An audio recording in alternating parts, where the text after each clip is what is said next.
Recorded Books and RB Digital present Ashes Reborn, a Souls of Fire novel by Keri. Narrated by Saskia Malaveld. Chapter 1. I raised my face to the sky and drew in the heat of the day.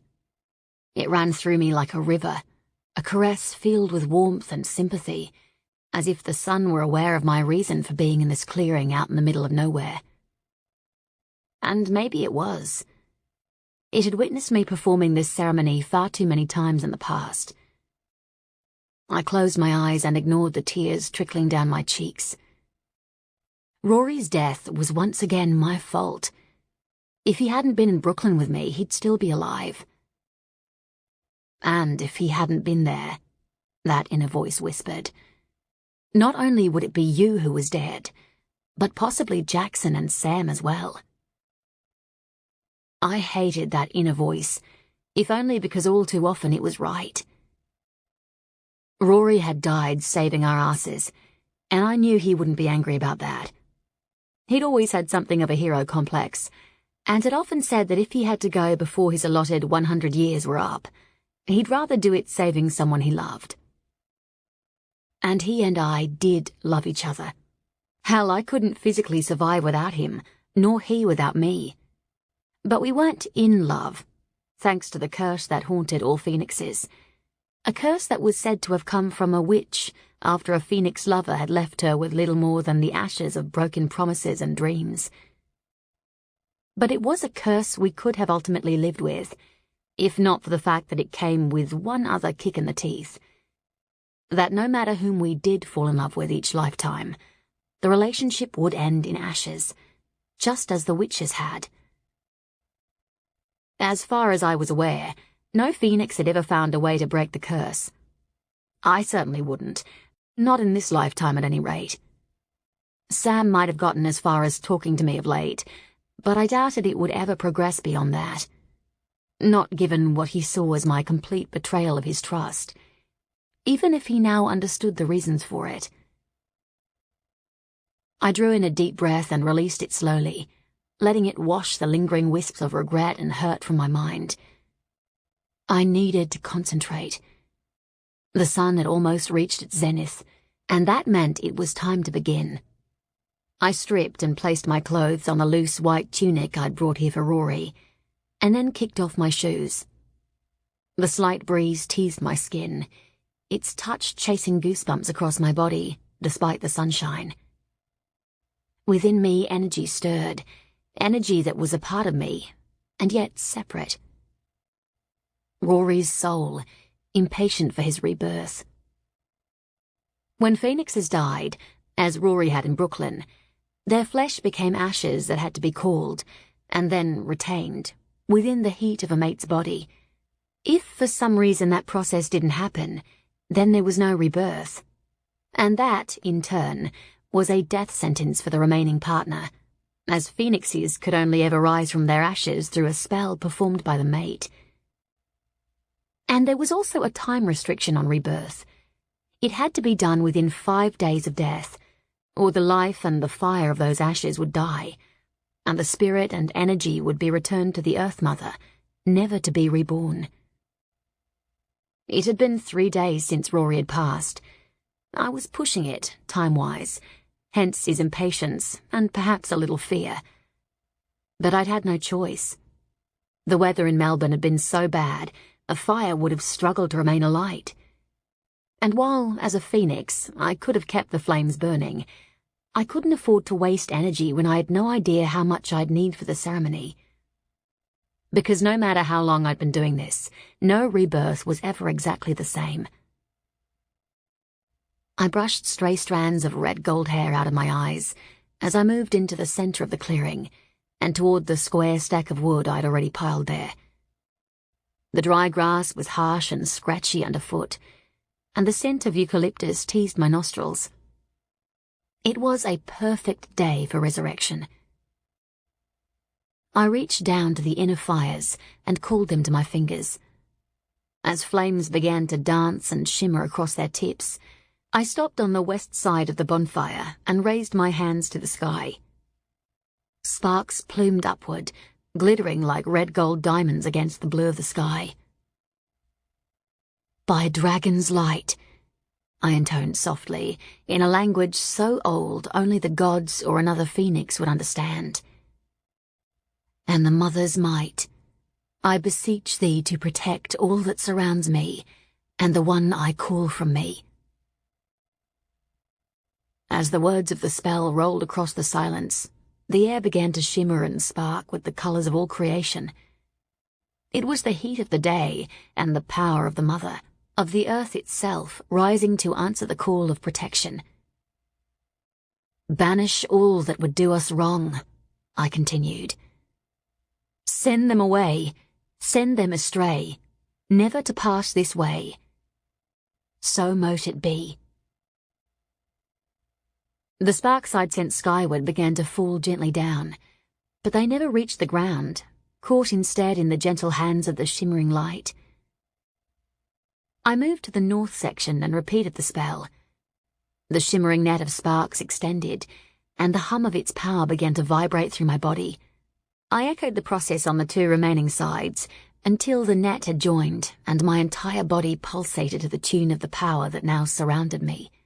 I faced the bonfire and again raised my face to the sky, watching for the precise moment the sun reached the pinnacle of its arc.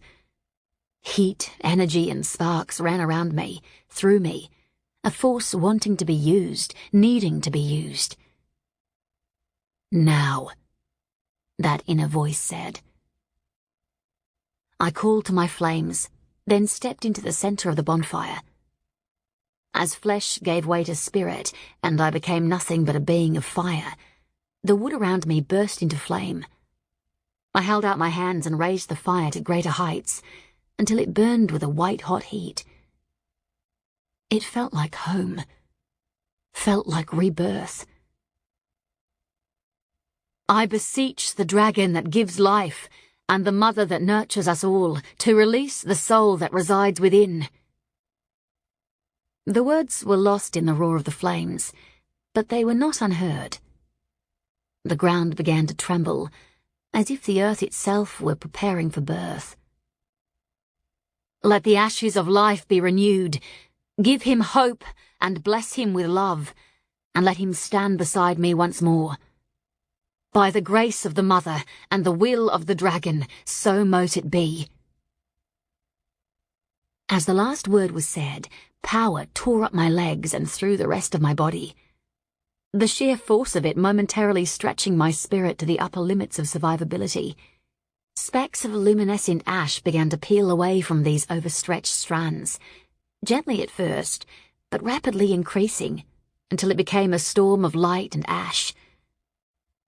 As the heat of the flames, the force of the earth, and the brightness of the day reached a crescendo of power, the motes began to condense and find form, alternating between our three forms: fire, firebird, and flesh, until what the earth and the day held in their grip was the spirit I'd spent eons with.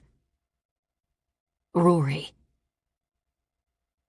I thanked the Earth Mother and the dragon in the sky for their generosity and the gift of life, and then reversed the spell, this time moving from south to west. The wall of energy and sparks shimmered briefly, and then began to dissipate, the energy returning to the mother and the fiery sparks shifting skyward as they burned out and disappeared. Nothing was left but the bonfire and the fiery outline of the adult male curled up in a fetal position in the middle of it. Weariness washed through me, and I all but fell to the ground. I sucked in several deep breaths to clear my head, then crossed my legs for the long wait ahead. Rory might now be reborn, but physically he was extremely weak. That was part of the reason I'd piled the bonfire so high. He would need the flames to fuel his body. He wouldn't wake, wouldn't even gain flesh, until the ashes in his soul had refueled enough on the heat of the fire to enable full functionality.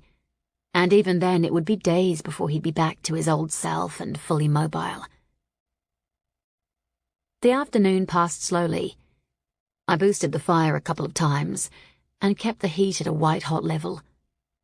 It was close to 4 in the afternoon when his spirit form began to jerk and tremble, a sure sign that his inner fires had fully awoken. An hour later he began to keen, a high-pitched sound so filled with pain that tears stung my eyes. Rebirth was never pleasant, but the pain was so much greater when we died before our time. I had no idea why, but figured it was the mother's way of making us a little more careful about how we lived, and ultimately how we died. Dusk had begun to seep across the skies in fiery fingers of red and gold by the time his spirit gave way to flesh. By then the bonfire was little more than softly glowing coals, but they didn't burn him. Which wasn't to say that we, as spirits of fire, couldn't be harmed by our element. The scars down my spine were evidence enough of that. But they'd come from a situation in which I'd been unable to either control or feed on fire. I'd been rescuing a child, in full view of a crowd of people. Vampires and werewolves might be out and proud, and had generally been accepted into human society, far better than most of us had ever expected. But because there were still enough people who deemed them a threat to civilization, in need of erasing, the rest of us thought it better to remain in the shadows. Who knew how society would react if people ever realized just how many of us were living among them? Even though Rory was unconscious, the process of feeding during rebirth was automatic. The coals continued to fuel him until the light within them was completely drained and nothing remained but cold ashes. Only then did he stir. Only then did he open his eyes and look at me. "Emberly." His voice was little more than a harsh whisper, but it was a sound so sweet it brought tears to my eyes. Because it meant everything had gone right. He was back and whole, and life for the two of us could go on as it always had. I smiled. "Welcome once again to the land of the living." "Not sure this can ever be called living. Not when every fucking piece of me is aching like shit." "That is the price you pay for getting yourself shot." He grunted and rolled onto his back. Ash plumed skyward, then rained back down, covering his flesh in a coat of fine grey. "Did you get the bastard who did it?" "That depends." He raised a pale, red-gold eyebrow. "Meaning?"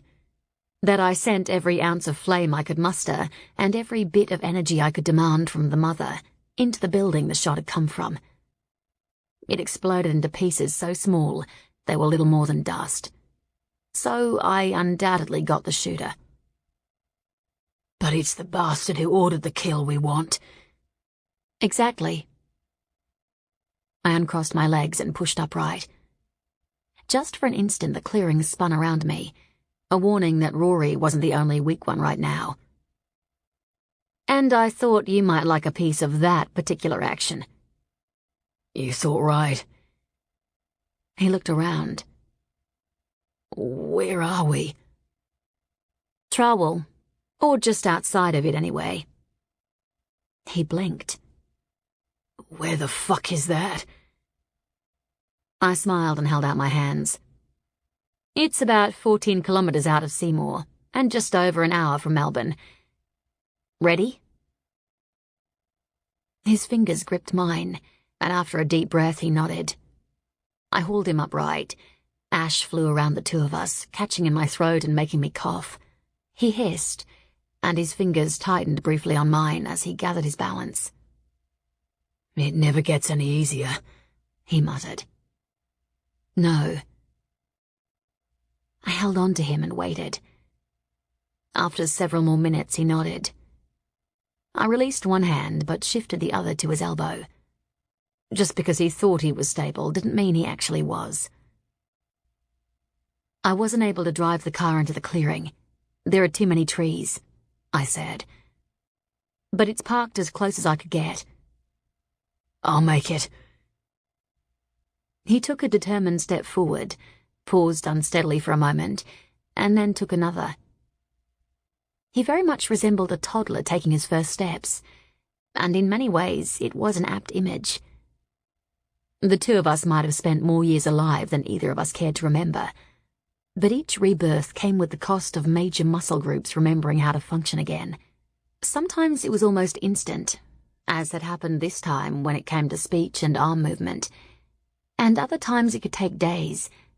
Hell, the last time I'd been reborn, it had taken close to 2 weeks for full function to return to my legs. When we finally reached the edge of the small clearing, I quickly redressed, then picked up the soft tunic, shaking the dirt and leaves from it before helping him into it. Right now his skin was so new that it was also ultra-sensitive. Anything too tight or scratchy would rub him raw. It was only half a dozen steps from there to the rental car, but by the time he'd climbed into the back of the station wagon, he was shaking and bathed in sweat. Once he'd made himself comfortable on the thin mattress, I slammed the back door closed, then climbed into the driver's seat and started the car up. There are protein bars and a couple of energy drinks in the backpack. He dragged the pack closer and opened it up. Whatever did we do before modern food manufacturing? Snacked on beef jerky and drank unrefined cow's milk boosted with raw eggs. Which is probably the reason I hate both with a passion today. He tore open the protein bar and began munching on it. Except, of course, when said milk is combined with either brandy or rum in the form of eggnog. How many days have I missed? I checked the mirror for oncoming cars, even though encountering any was unlikely on such an off-the-beaten track. Then did a U-turn and headed down to the main road. 3. I had to wait for a hot enough day to perform the ceremony. He snorted softly. If Melbourne can be relied on for anything, it's weather that does not do what you want. Yeah. There were other reasons, of course, such as the Paranormal Investigations Team, a specialist squad of humans and supernaturals who worked outside the regular police force to solve crimes that involved paranormals, wanting a full and detailed debriefing before they'd let Jackson and me go. Then there was the problem of ensuring we weren't being followed, one we solved by Jackson and me temporarily going our separate ways. He returned to the offices of Hellfire Investigations, the PI agency we jointly owned and ran, while I followed the example of so many of our enemies of late, using the stormwater system to get out of Melbourne unseen. What happened in Brooklyn after I was shot? Rory said. Nothing. We just ran. Or rather left as quickly as any of us were able, given we were all more than a little broken and bloody by that time. And you haven't heard from either Sam or Jackson since? I talked to Jackson yesterday. I'm meeting him in Seymour tonight if he can get away without being followed. I had no idea what Sam might be doing. He hadn't exactly been communicative since I'd stepped back into his life. He might be one of PIT's top investigators. He might be chasing the same damn things we were, but he generally dealt with me only when and where necessary. Is that wise? Concern edged Rory's voice. Probably not, but it's not as if we have another option. There are still too many things we need to do. And far too many people we'd endanger if we did stop or disappear. Hell, my vanishing for 3 days was enough of a risk. I was just hoping Ronaldo, the vampire who was blackmailing us for any and all information on the Crimson Death virus, or Red Cloak virus as it was more commonly known, would put our recent lack of action down to injury recovery. Of course, both he and everyone else currently tailing us also wouldn't have minded our finding the missing scientists who'd been working on a cure for the virus. Unfortunately, they'd been purposefully infected, brought under the control of the Red Cloak Hive Queen, and right now were who knows where, working on God knows what. What we did know was that the infected generally fell into 2 categories: those who became crazy pseudo-vampires leashed by the will of the Queen, and the ones who, while they also gained vampire-like abilities, kept all mental facilities, even though they were still bound to the Hive and its leader. No one really understood why the virus affected some more than others, although the powers that be suspected it very much depended on which lot infected you. The scientists were apparently in this category. No surprise, given the Hive Queen had wanted them working on the cure as much as the rest of us. Of course, there was a third category, involving people like Sam, who, though infected, had no attachment to the Hive and did not fall under the will of its leader. "What about Ronaldo?" Rory asked. "Jackson's been making the required nightly call." I shrugged. "Hopefully it'll keep him off our backs. If he's as old as you suspect, then it probably won't," Rory said. The more he talked, the scratchier his voice became. "Those bastards see things in rather simple terms. That is, things they want, people they can use to get those things, and people who are in their way." We were currently sitting in that middle group with Ronaldo. I did not want to step into the latter group. I glanced at the rearview mirror and saw Rory was struggling to keep his eyes open. "Don't fight it. Your body needs the rest." "You can't carry me in, and the last thing we need is you breaking your back and having us both immobile." I grinned. "Your ass may be heavy, but I've carried it before, and I can do so again. Stop being an idiot, and let your body do what it needs to." He didn't reply, and in a matter of seconds he was asleep. I hit the main road and headed toward the small cabin I'd rented for the next week. It was a pretty but basic building, the interior little more than one large wood-clad room that held a bed, a kitchenette, and a sofa, with a bathroom tucked into one corner. But it was the open fire dominating the main room that had drawn me there. Rory needed both flame and food to continue his rehabilitation toward full mobility, which was why I'd not only lit the fire before I'd left, but had also set up a bed right in front of it. No matter how long he slept, his body would automatically feed on the flames. The moon was casting its silver light across the shadows by the time I pulled into the long driveway that led down to the half-dozen cabins dotted along the banks of the Goulburn River. Ours was the very last one, situated around a slight bend in the river and out of the direct line of sight of the other 5.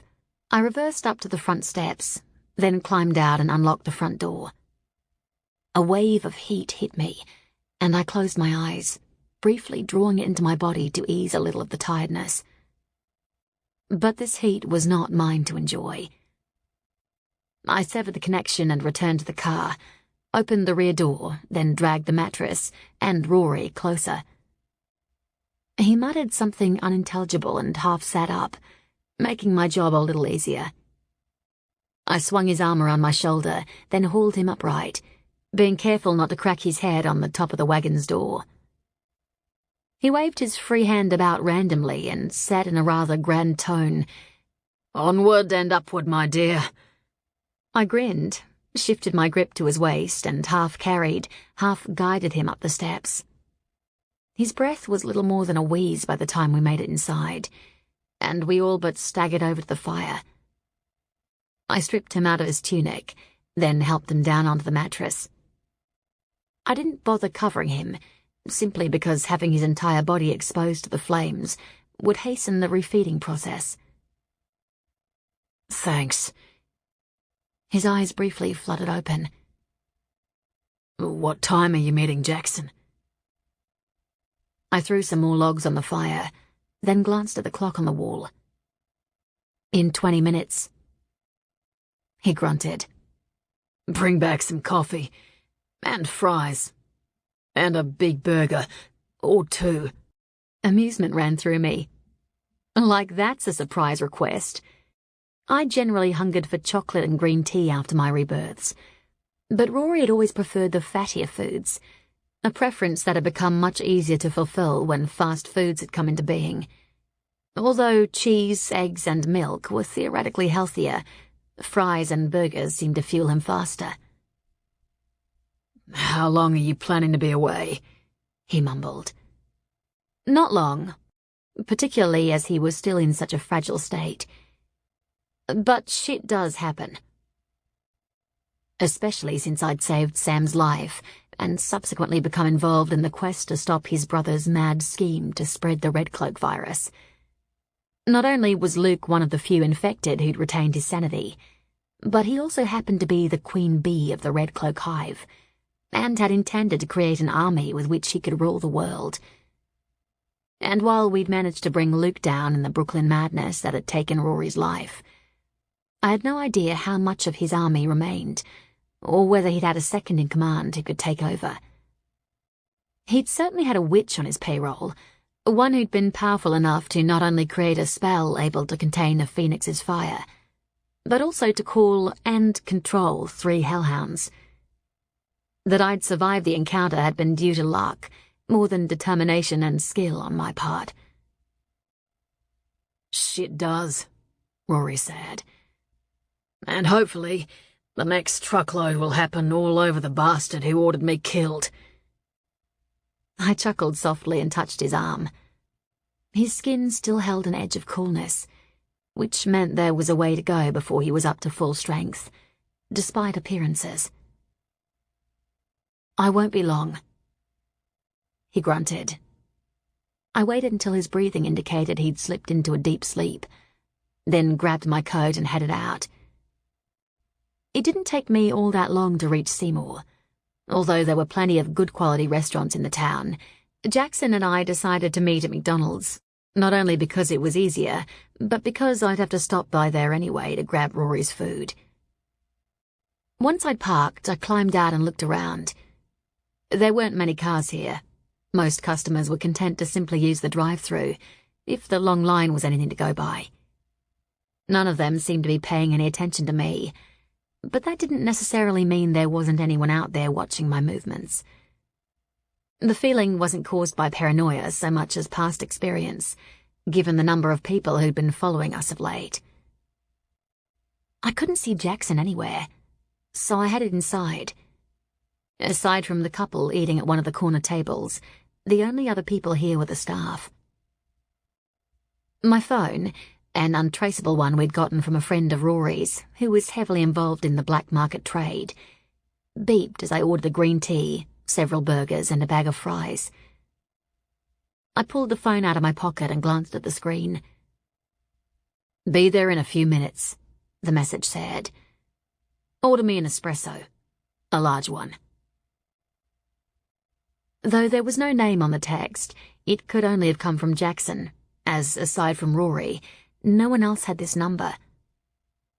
Jackson's phone had come from PIT, and though they claimed it was also untraceable, they meant to everyone but themselves. And that was something of a problem. I trusted Sam, and I trusted his boss, the rather formidable Chief Inspector Henrietta Richmond, but that was about it. I was pretty sure PIT had at least one mole, and it didn't matter whether that person belonged to the Syndicati, the vampire equivalent of the Mafia, or was one of Ronaldo's men. The last thing I needed was either group getting our current location and our new phone number. Not when Rory was in such a weak state, anyway. I ordered Jackson's coffee, then moved across to a table that overlooked the parking lot. I demolished my food in record time, needing to fuel my flesh as much as I'd need to refuel my spirit with flame sometime in the next 24 hours. As I started in on the fries, an old van drove into the parking area and stopped on the opposite side of the lot to my car. It was Jackson. Of that I had no doubt.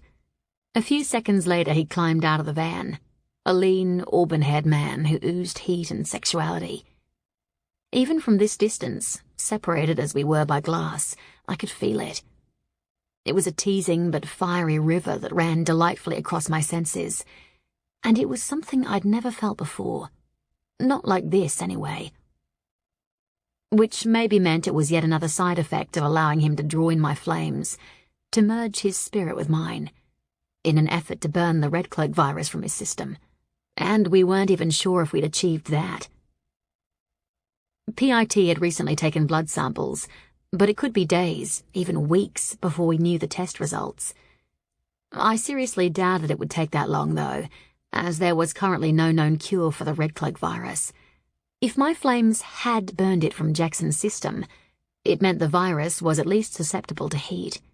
Not that it'd help humanity all that much. Few races were capable of withstanding the high temperatures Jackson had. I watched him walk toward the main door. If there was one thing literature and movies had gotten wrong when it came to the Fae, it was their stature. They were neither small nor winged, and the only ones that were ethereal in any way were the Air Fae. He made his way through the tables with a lightness and grace that belied said stature, his easy and delighted grin creasing the corners of his emerald eyes. "Ah, Emberly." His voice was little more than a murmur, but one that echoed deep within me. Another side effect of our merging was the ability to hear one another's thoughts. Not all the time, and certainly not without some effort, but it was still there, and still developing, if that echo was any indication. "You have no idea how much I've missed you." Let's be honest here. The amusement that ran through me bubbled over into my voice. You're an oversexed fire fae who hasn't had much of the intimate stuff of late. You missed my body more than you missed me. "You wound me to the core with such a comment." He rather dramatically slapped a hand against his chest, but the effect was somewhat spoiled by the laughter dancing in his eyes. I rose.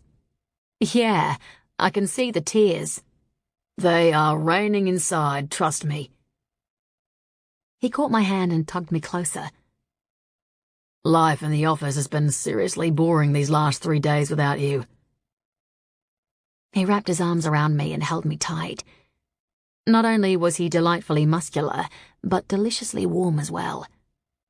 Fire fae tended to run hotter than most humanoids, and although their core temperature was nowhere near as high as ours, they did make very compatible lovers.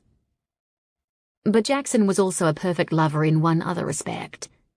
Fire fae didn't do commitment, and Jackson was never going to want anything more than a good time from me, which was just as well, considering Sam was this lifetime's heartbreaker. You spent years in that office flying solo, I said, voice dry. I've only been there a few weeks. But in those few weeks, I've become so accustomed to your presence, I cannot imagine life without it. His face grew suddenly serious. And now, if you don't mind, I desperately need to do something that I've been dreaming about for these last few days. And with that, he kissed me. It was a long, slow, and extremely sensual exploration, and one that had my pulse racing and inner fires flaring. I controlled the latter, but only just, and that was instant cause for alarm. Control was something I'd learned from a very young age. That it threatened to break my restraints here, with this man, was something that hadn't happened in the past, and certainly shouldn't be happening now. I abruptly pulled away. His skin was almost translucent with heat, and alarm washed through me. The lack of control wasn't mine, but rather his, somehow seeping through the link between us. "Jackson," I said, trying to put as much urgency as I could through our silent connection. "Control it." He blinked. Then awareness of what was happening hit, and he cursed softly. The fiery color of his skin immediately dimmed, but I could still feel the heat burning deep within him. While fire fae generally couldn't produce their own flame, they could only control fire that already existed, even if it was little more than a spark. Jackson had gained that ability when our spirits had merged. But it was an ability he was still struggling with. He cursed again and thrust a hand through his short hair. "Damn, I've spent the last few days practicing fire control, but it looks as if the results aren't quite what I expected." I touched his arm lightly. It takes a phoenix years to gain full control. You can't expect similar results in a matter of days. He snorted. "I'm a fire fae. That should give me some sort of an advantage." "It will." But remember, while you're able to control fire, it wasn't an intimate part of your being until after we merged. I squeezed his arm and sat back down. You're not used to having to control flames 24/7. Up until now, you've only had to exert control when fire was already present. He grunted and sat down opposite me. It's still fucking annoying. Especially if I now have to think about every little thing I do lest I set something on fire. Or someone. Control will happen. But in the meantime, I can teach you how to leash it in more intimate moments. He took a sip of his coffee, then snagged a fry. That sounds promising. Can we start now? I laughed. Jackson, we're in the middle of McDonald's. And I have a van parked outside. I don't think either the staff or the patrons would appreciate our doing the horizontal tango out in their parking lot. Sadly true. He paused, and that wicked gleam reappeared. There might, however, be room enough to do a vertical tango. I threw a fry at him. We haven't the time. It's been more than 3 days since my last loving. Trust me, it won't take long. It's a sad day when a fire fair admits to so little control. Woman, you have no idea just how much control I'm exerting right now. He snagged the fry from the table and munched on it. How's Rory doing? He was reborn without incident and is currently recharging in front of a roaring fire. Jackson grunted. How long will it take him to get back to normal? I raised an eyebrow. Meaning, how long do I have to remain with him? He smiled. Yes. It depends. Once he's fully refueled, he'll at least be capable of looking after himself, even if he's still physically weak. But right now, I can only leave him for small periods of time. Small periods are better than nothing. I frowned. Why? You know that itchy feeling you get? The one that says we're about to hit a truckload of trouble. I get dreams, not itchy feelings. Same. Just a little more detailed. I smiled. There was a vast difference between getting prophetic dreams that always came true and simply feeling the approach of something ominous. And he knew it. What is this premonition telling you? He hesitated. Just that something bad is happening. Happening? As in right now? He nodded, his expression serious. I don't know what. I don't know where. But whatever it is, it's bad. Until we get a little more detail, it's hard to do anything about it. Yeah. He rubbed a hand across his jaw. Why don't we grab Rory's food and get back? Just in case he's the reason for the bad sensations. No one knows where he is, so I doubt it. Even so, I finished off my tea and quickly rose.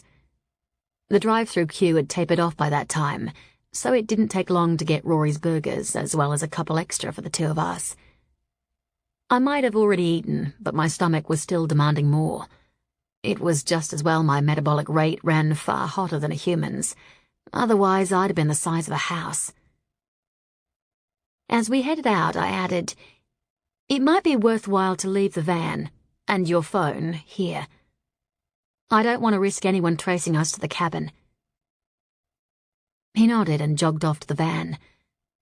I climbed into my car and drove over to pick him up, then swung back onto the road that would take us to Trowell and the cabin. Jackson was silent the entire trip, but I could feel the tension in him. Whatever he was picking up, it was growing in intensity. I parked in front of the door again, then grabbed the bags of food and hurried up the steps. The heat once again surged over me as I opened the door and stepped inside. Rory was not only unharmed, but also awake. "That was quick," he said. Though he sounded brighter, I could still feel the tiredness, the weakness in him. Refueling was not happening at any great speed, which was frustrating. Not that there was anything he could do about it. It was just the way things were playing out with this rebirth. That's because I'm well aware how grouchy you get when you don't get fed in a reasonable time frame. A smile tugged his lips. Says the woman who once threatened to cinder me if I didn't present chocolate immediately. A statement any reasonable woman would understand. I squatted down beside him, then unwrapped one of the burgers and handed it to him. Jackson didn't appear. He took a bite, then closed his eyes, his expression one of utter bliss. Jackson did, Jackson said as he stepped into the room and closed the door. Fuck. Is it hot in here, or is it just me? It's hot. I continued on to the small kitchen table, depositing the rest of the food on it before shrugging off my coat. And I won't object if you strip off. I will, Rory muttered. Keep your pants on, mate. Jackson chuckled even as he stripped off his jacket, then began rolling up his sleeves. Never fear. I have no intentions of giving you an inferiority complex when you're still so new to the world. Rory snorted. Dream on. Jackson pulled the chair away from the table and sat down, but his grin quickly faded as my phone rang. Who's got that number? Tension ran through me, especially after his recent comment about something feeling off. No one but you and Rory. I pulled the phone out of my pocket and glanced at the screen. The number was a familiar one. It's okay. It's a rerouted call from the office. Jackson's relief was palpable, and said plenty about the tension still riding him. It's probably one of our other clients, wondering why in the hell we've failed to give them progress reports in recent weeks. Probably. I hit the call answer button, then placed it on speaker so he could hear it. For several seconds, the only sound coming from the phone was whisper-soft breathing. Crank call, Jackson muttered. Hang up. I wouldn't advise that, a pleasant and unfortunately familiar voice said, because that might have dire consequences. Sparks danced across my fingers, and it was all I could do to control them and not melt the phone. And this time it had nothing to do with Jackson and everything to do with anger, and if I was being honest, more than a little fear. What do you want, Ronaldo?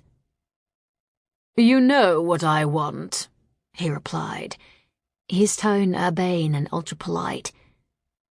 And you have not been holding up your end of the bargain. I've been calling you every fucking night, Jackson growled. Yes, but your reports have been scant when it comes to information. Hard to give what we haven't got, I bit back. If that were true, and it isn't, then perhaps I might be inclined to forgive. Oh, for fuck's sake. I told you what would happen if you failed to play by my rules, so you will now pay the promised price. Ronaldo paused, and I could almost envision his cold smile. Or rather, your precious friends now will.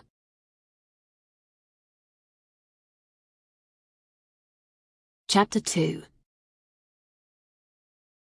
Jackson's face went white, but Ronaldo wasn't quite finished with us yet.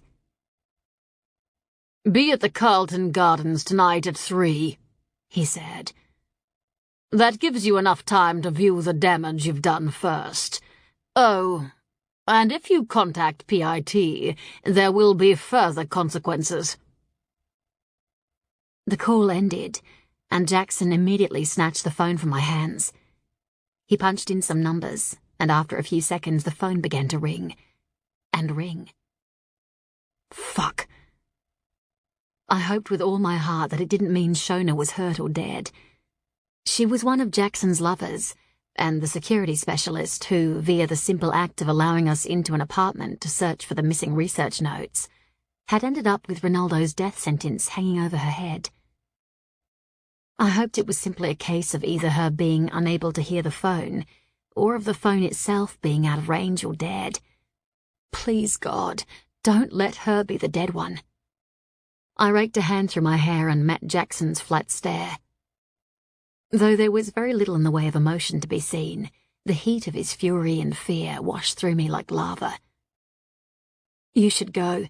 You should both go, Rory interrupted. It could well be a trap of some kind. You need to protect each other's backs. But you're not strong. I'll be okay. He cut in again. I have the fire and the burgers to fuel me, and then I'll sleep. And you don't have to be here to watch me do that. I know, but... Stop arguing and just go. Fine. I thrust up. Jackson, I gather you know where Shona lives. His face was grim. Yes. And if he's hurt her... If he had, there wasn't a whole lot we could do. Not immediately, anyway. I doubted he'd personally turn up for the meeting later. He'd have to know how angry we'd be, and how dangerous that could be.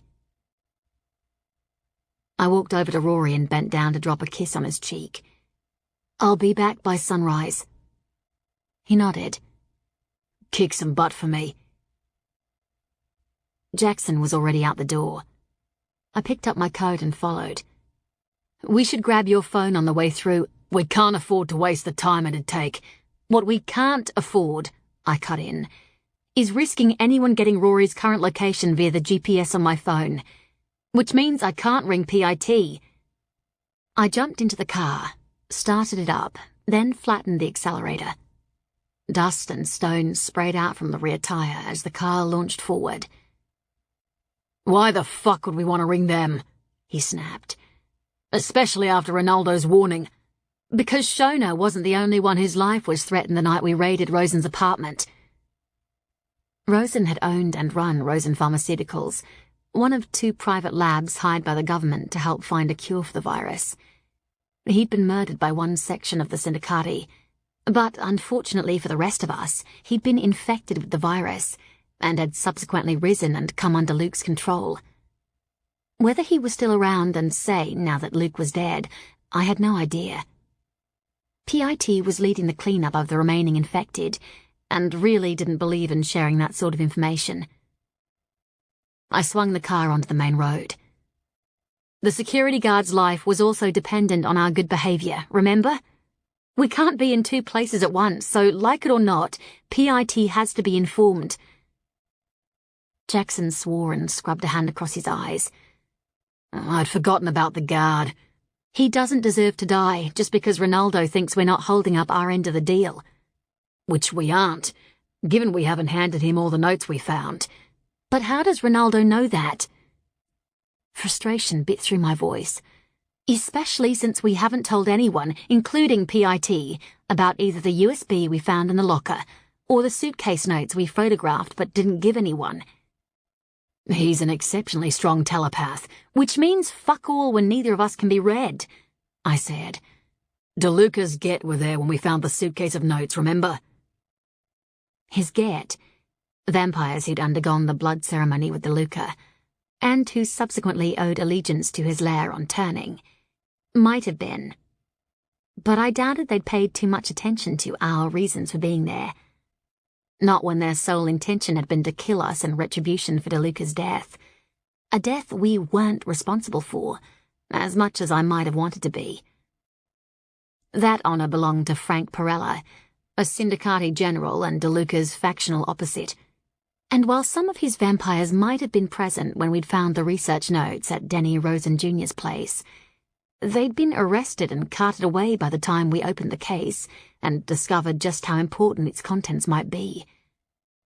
While some of the notes had been virus-related, for the most part they dealt with a rather startling discovery. James Wilson, who'd been working for Rosen Sr.'s pharmaceutical company, and who was one of the 2 scientists leading the charge to find a cure for the virus, had isolated the gene he believed responsible for vampirism and thought it might be possible to reverse the process. If that was true, it was a discovery that would be worth billions to whoever held the information. And while neither of us had any intention of holding it to ransom, we also had no intention of letting it get into the wrong hands, such as those of the Syndicati or Ronaldo. Yes, I said, somewhat impatiently. But we did hand over the unrelated notes from the case. We handed those over to whoever got to our office first, whether that was Ronaldo or Perella, Jackson Albert growled. Maybe Perella got there first, and that's what has pissed Ronaldo off. Maybe. We'd certainly taken a risk by making that play, but we'd done it in the hope that either Perella and his vampires, or even the werewolves, whom we'd also notified, might catch Ronaldo in the act of retrieving the notes and take the bastard down for us. I guess we should have known he wouldn't be caught so easily. Jackson scrubbed a hand across his eyes. I'm sorry. I shouldn't be biting your head off, and we both agreed it was our best option. Well, not exactly. I gave him a somewhat grim look. I was the one who gave that ultimatum to Ronaldo. You agreed to it only after the fact. And if my impulsive action had caused Shona's death, I would carry the guilt of it throughout this lifetime. But if there was one thing I'd learned over my lives, it was that good people sometimes paid the ultimate price, even if they were not directly involved in whatever fight or war was being waged. Which didn't excuse what I'd done, or ease the guilt in any way. We reached Seymour in record time, and after Jackson had retrieved the phone from his old van, he made the call to PIT. Neither of us knew the security guard's last name, let alone where he lived, so the only chance he really had of survival was for PIT to access his firm's employment records for those details, and then get there first. Had we had that information, I suppose we could have called the cops rather than PIT, and technically wouldn't have breached Ronaldo's warning. But would he care about technicalities? Somehow I doubted it. Besides, I wasn't about to send ordinary cops up against his men, not after they'd revealed themselves to be rather trigger-happy the one time we'd confronted them. Why didn't you tell them Shona had also been threatened? I asked once Jackson had hung up. Because she's my responsibility, not theirs. And vengeance would also be his expression suggested, if the worst-case scenario eventuated. I sent the car hurtling down the freeway, but even though I egged every ounce of speed I could from the engine, it still took more than 30 minutes to get to Craigieburn. The instinctive part of me that dreamed of death was screaming we were going to be late. I just had to hope this was one of those few moments that part of me was wrong. Shona lived in one of the newer estates in the area, which meant that, at this time of night, there wasn't much activity, especially as there didn't appear to be many other occupied houses in the immediate area. It's number 24, down at the end on the right. Jackson's voice remained flat and empty, but I could still feel the emotion he wasn't showing. He was a volcano on the very edge of eruption. She moved here only a few months ago.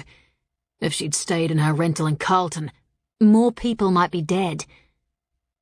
Because if Ronaldo was intent on a kill, being in a more heavily populated area certainly wouldn't have stopped him. But Jackson knew that as much as I did. I switched off the engine and headlights and allowed the car to coast down the slight incline. Shona's house was opposite a rather wild-looking park and in between two streetlights. Very handy for vampires intent on no good. The house was one of those ultra-modern, dark brick and concrete constructions that seemed so popular of late. A Mazda sat in the driveway, and light peeked through the blinds shuttering one of the large front windows. At first glance, nothing seemed out of place. It certainly wasn't the battlefield I'd been expecting. Maybe we had gotten here in time. Maybe Ronaldo had gone after the less obvious target. And maybe tomorrow the Fae would gain wings and start flying just as they did in fairy tales. I pulled on the handbrake to stop the car, avoiding the giveaway flash of red that would have come from the tail lights had I used the main brake. If there were vampires here, it'd be a wasted effort, as they'd hear our heartbeats the minute we got close to the house. But it was always better to be safe than sorry. Especially when we had no idea exactly who, or what we were going up against. I climbed down and walked around to the passenger side of the vehicle. The night was eerily quiet. Nothing had moved, and there was little in the way of sounds. Even the rumble of traffic from the freeway, which was usually audible from quite a distance on still nights like this, seemed muted. "Can you sense anything?" I thought. "No." Jackson paused. "It's situations like this that make me wish I were an Earth or Air Fae. You got any weapons stashed in the car?" he thought. "No." I hadn't exactly intended to get into a firefight when I'd hired the damn thing. Not when I had Rory to look after. How would either be an advantage right now? Earth Fae can sense the presence of others by their weight on the earth, and Air Fae can hear the whispers of breath on the wind. He paused. Sweat beaded his forehead, but I wasn't entirely sure it was caused by the effort of communicating silently. Mind speech might remain difficult between us, but I suspected the sweat had more to do with the fury and fear that burned inside of him. "Shall we split?" I hesitated. It made sense to split up, but I was reluctant to do so, if only because he'd need me close if those inner fires got the better of his currently tenuous control. "I'm okay," he thought, obviously sensing my concern. "It won't get away from me." Not until he had someone to unleash on, at any rate.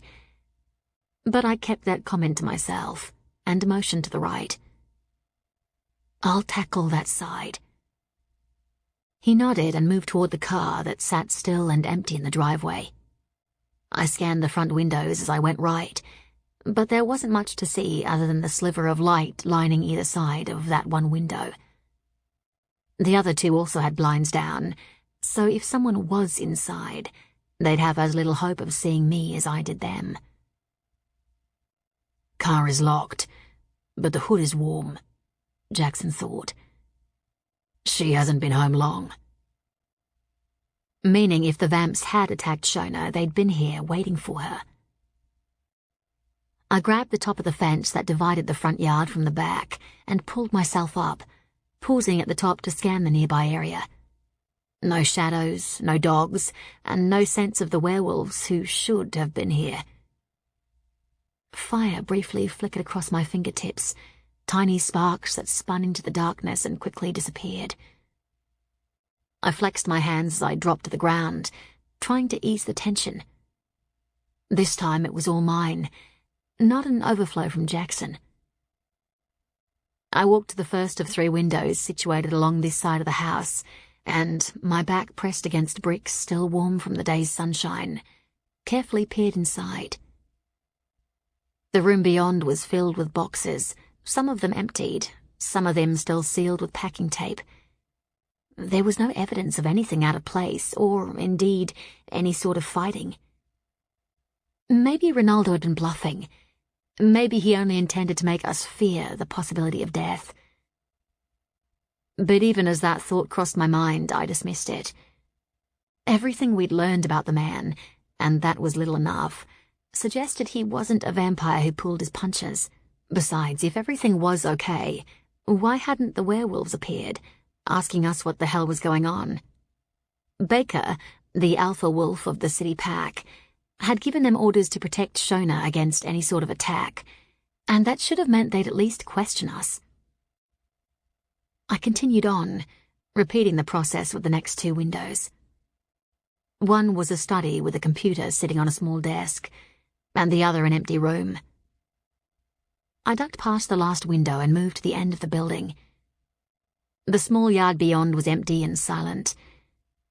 I risked a quick look around the corner and saw a small paved area, a large sliding door, and, closer to me, a laundry door. "Anything?" I asked Jackson. "No. We need to go in," he thought. Yes, we did. It was the only way we were going to discover what was going on. "I'll take the laundry door." Wait for my mark, he thought. I edged around the corner. Once I'd reached the doorframe, I tested the handle. It turned, and there was a smear of what looked like blood along one edge of the door. Fuck. I closed my eyes and took a deep breath, steeling myself for what was to come. Right, Jackson thought. Go. I thrust open the door and went inside, only to be thrust backward as a shadow hit me so hard we went tumbling out the door in a tangled mess of arms and legs. My back struck the paving and my breath left in a wheezing rush of pain. But despite the stars flinging themselves across my vision, I had enough sense to throw up an arm. The teeth that were aimed at my neck ripped open my arm instead. Pain and anger rolled through me, and I flamed, instantly cindering the shadowed bastard on top of me. As his ashes rained around me, I scrambled upright and, in full flame form, arrowed for the back door. Bullets tore into my fiery form but caused no harm. I flung a lance of fire into the laundry, swirling it around the open space, but keeping it away from the walls and appliances. Someone screamed, the sound high-pitched and filled with pain, the tone feminine rather than male. She was in the corner, and though she was still partially hidden by shadows, her clothes were on fire. I extinguished her clothing but kept her leashed so she couldn't go anywhere, and then moved on. The sounds of flesh smacking flesh echoed through the otherwise still house. I followed the noise into the living area and saw Jackson battling two more vampires. Though his fists were aflame, he was using flesh rather than fire against both of them. Beyond them, the back of her head resting in a pool of blood, was Shona.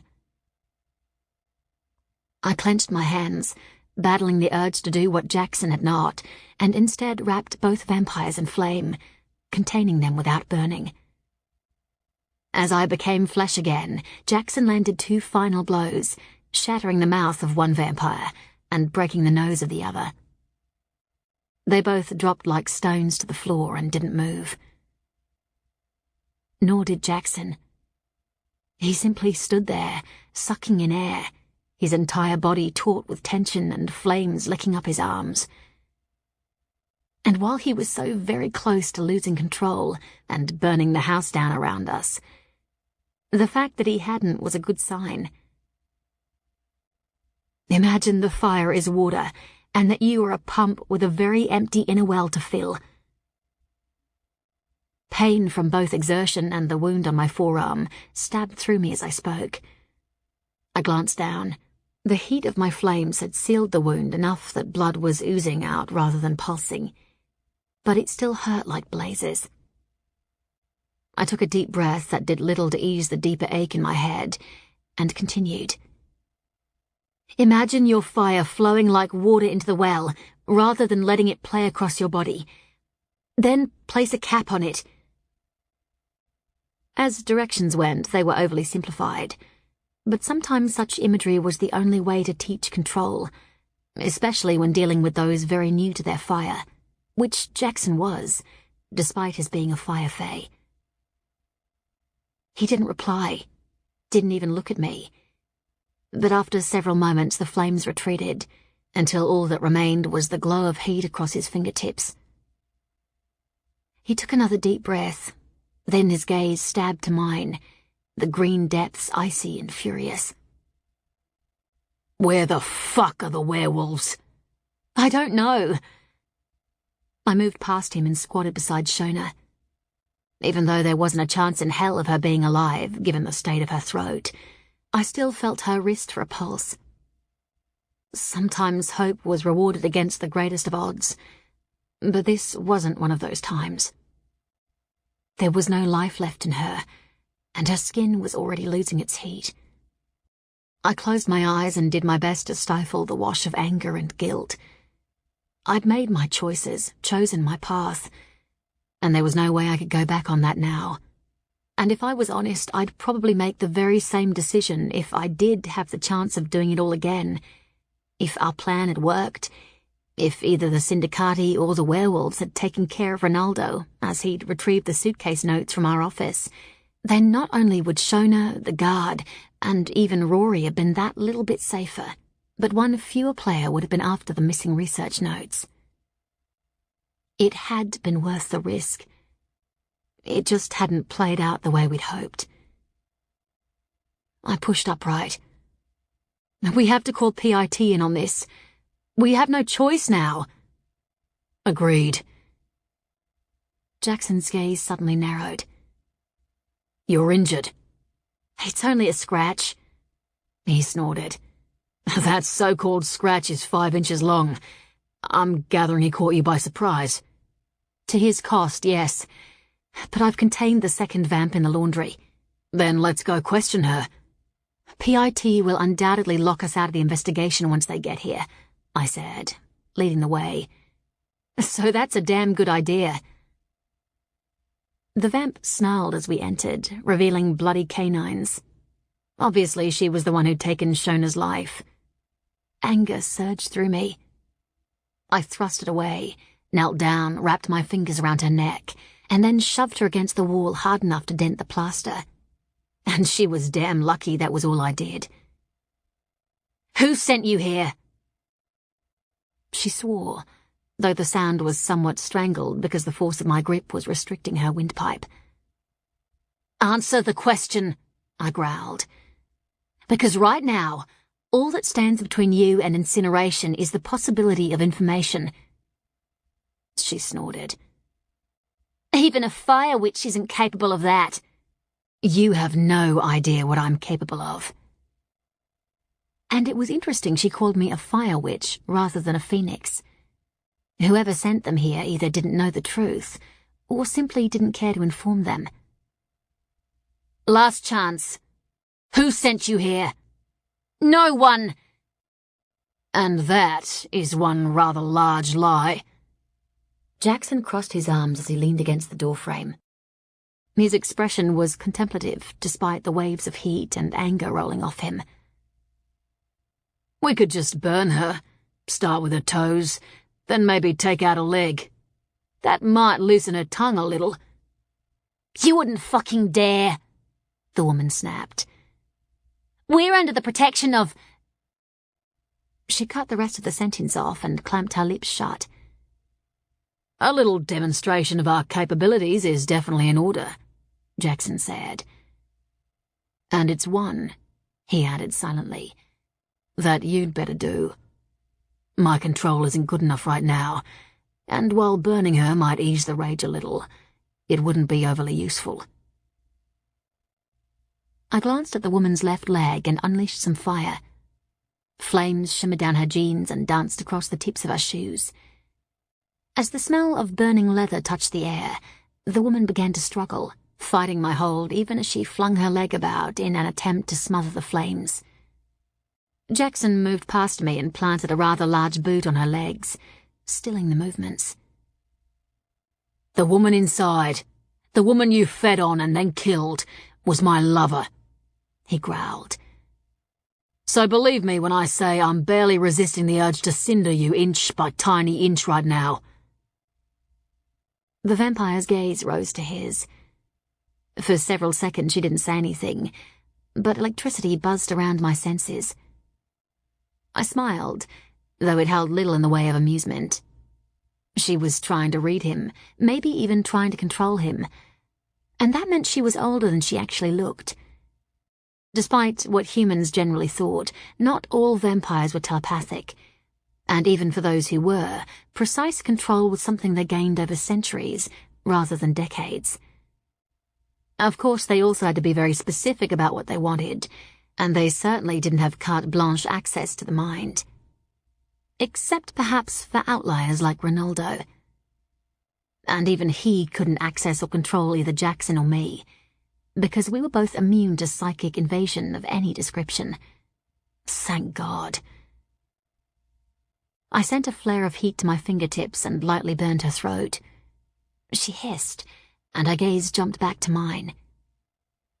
Talk, or find yourself in need of prosthetic limbs. Or not, Jackson said. Personally, I prefer the latter. especially since 2 of your 3 companions remain alive. Maybe one of them will value their limbs more than you, and will give us what we need." "If I do talk," she growled, "will you let us go?" Jackson snorted. "We'll let you live. We might even let you keep your limbs, but that's it." Her gaze darted between the 2 of us, and whatever she saw must have convinced her that was as good a deal as she was ever likely to get. "Fine. What do you want to know?" "Who sent you here?" "Ronaldo." No surprise there, given his phone call. "So are you one of his get? Or do you simply work for him?" She hesitated. "Neither, but he's offered us his immediate protection and promised to approach the council on our behalf if we do as he asked." "But why would you need him to—" I broke the question off as realization dawned. "You're one of DeLuca's get." "Yes," she spat. "And it's thanks to you that we're currently in a very tenuous situation when it comes to the council and the other dens." Tenuous was putting it somewhat lightly. No master vampire ever wanted the spawn of another in his or her lair, and that generally meant vampires who lost the protection of their creator were little more than fodder for the rest of the vampire community. Not that the community generally had much of a chance to play or feed on a rudderless den. The elders usually took swift action to end their lives, while the vampire council as a whole had little fear of humans, who for many elders were nothing more than a food source. They did fear the reaction of the rest of us, so they never allowed their numbers to get too out of control, and they kept a tight leash on who could and couldn't start new dens. "If you think Ronaldo will keep his word, you are more gullible than you look," Jackson said. She cast him a look that simmered with anger. "He's our one hope of survival now that the council has issued an edict of den eradication. Ronaldo is all that stands between us and destruction." "Then I'd be prepared to meet your maker in hell," Jackson said. "I doubt Ronaldo is sure enough of his position here in Melbourne to risk going up against the council." "And that is where you'd be wrong," she said. "DeLuca's den was a large one. Add that to Ronaldo's and he has a sizable army at his back. Even the council will think twice." Ronaldo with an army at his back was not something I wanted to think about. "What can you tell us about your new master, then?" She shrugged. "Not a lot. He offered us the deal, and we took it."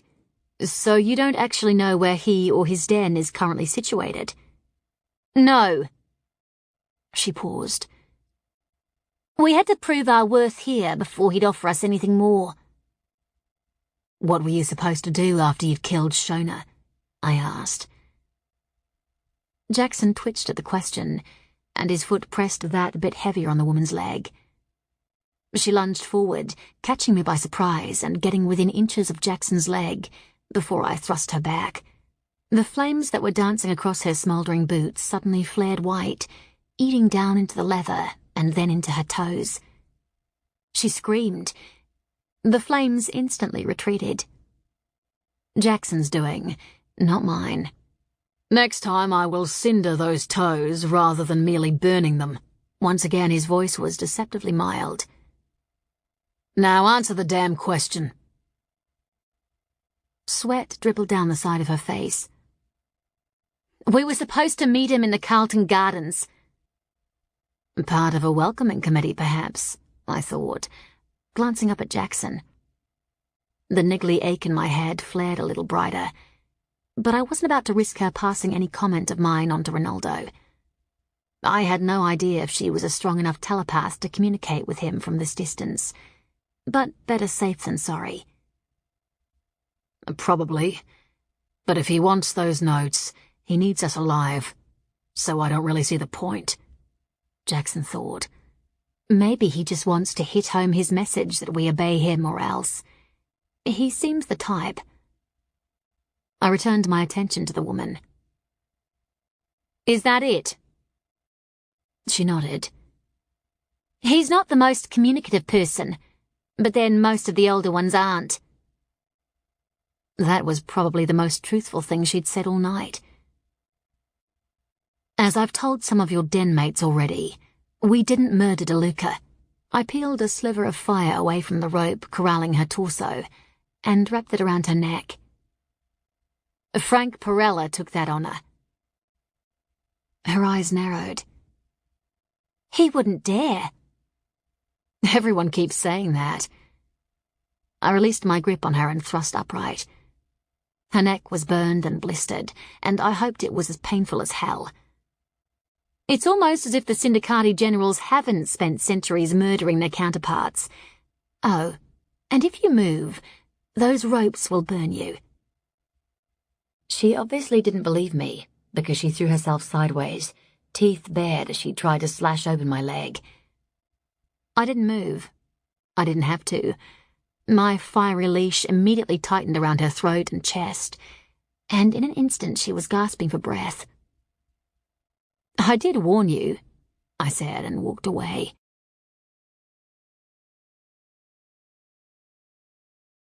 Only when I was back in the living room did I loosen the leash enough for her to breathe.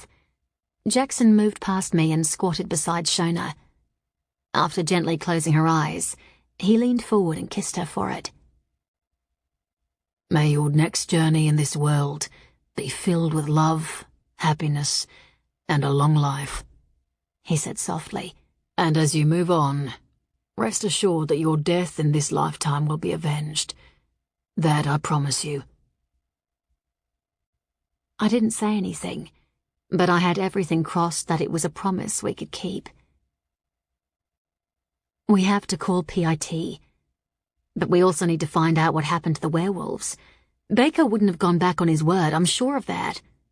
Jackson thrust to his feet. Depends if he got a better offer. Who from? He'd already refused Ronaldo's offer of a partnership, and it's hardly likely the Syndicati or the Rats would pay him to back away from our deal, given they want information about Ronaldo just as much as everyone else. Especially after Ronaldo had raided several of the Rat Shifters' main underground gambling operations here in Melbourne. Good point. I'll go outside and see if I can find the wolves. You ring PIT. He tossed me his phone, then turned and headed outside. I opened the contacts list and pressed the Chief Inspector's number. It was a direct line, and as far as I knew, we were the only ones outside the organization who had it. Hopefully that meant it was secure. The phone rang several times. Then a somewhat plummy and decidedly unfeminine voice said, Chief Inspector Henrietta Richmond speaking. Inspector? Emily Pearson here. Indeed, she said. What can I do for you? Jackson made a call about a security guard in need of protection. And he's been checked and is secure, she cut in. We have temporarily relocated him. I closed my eyes.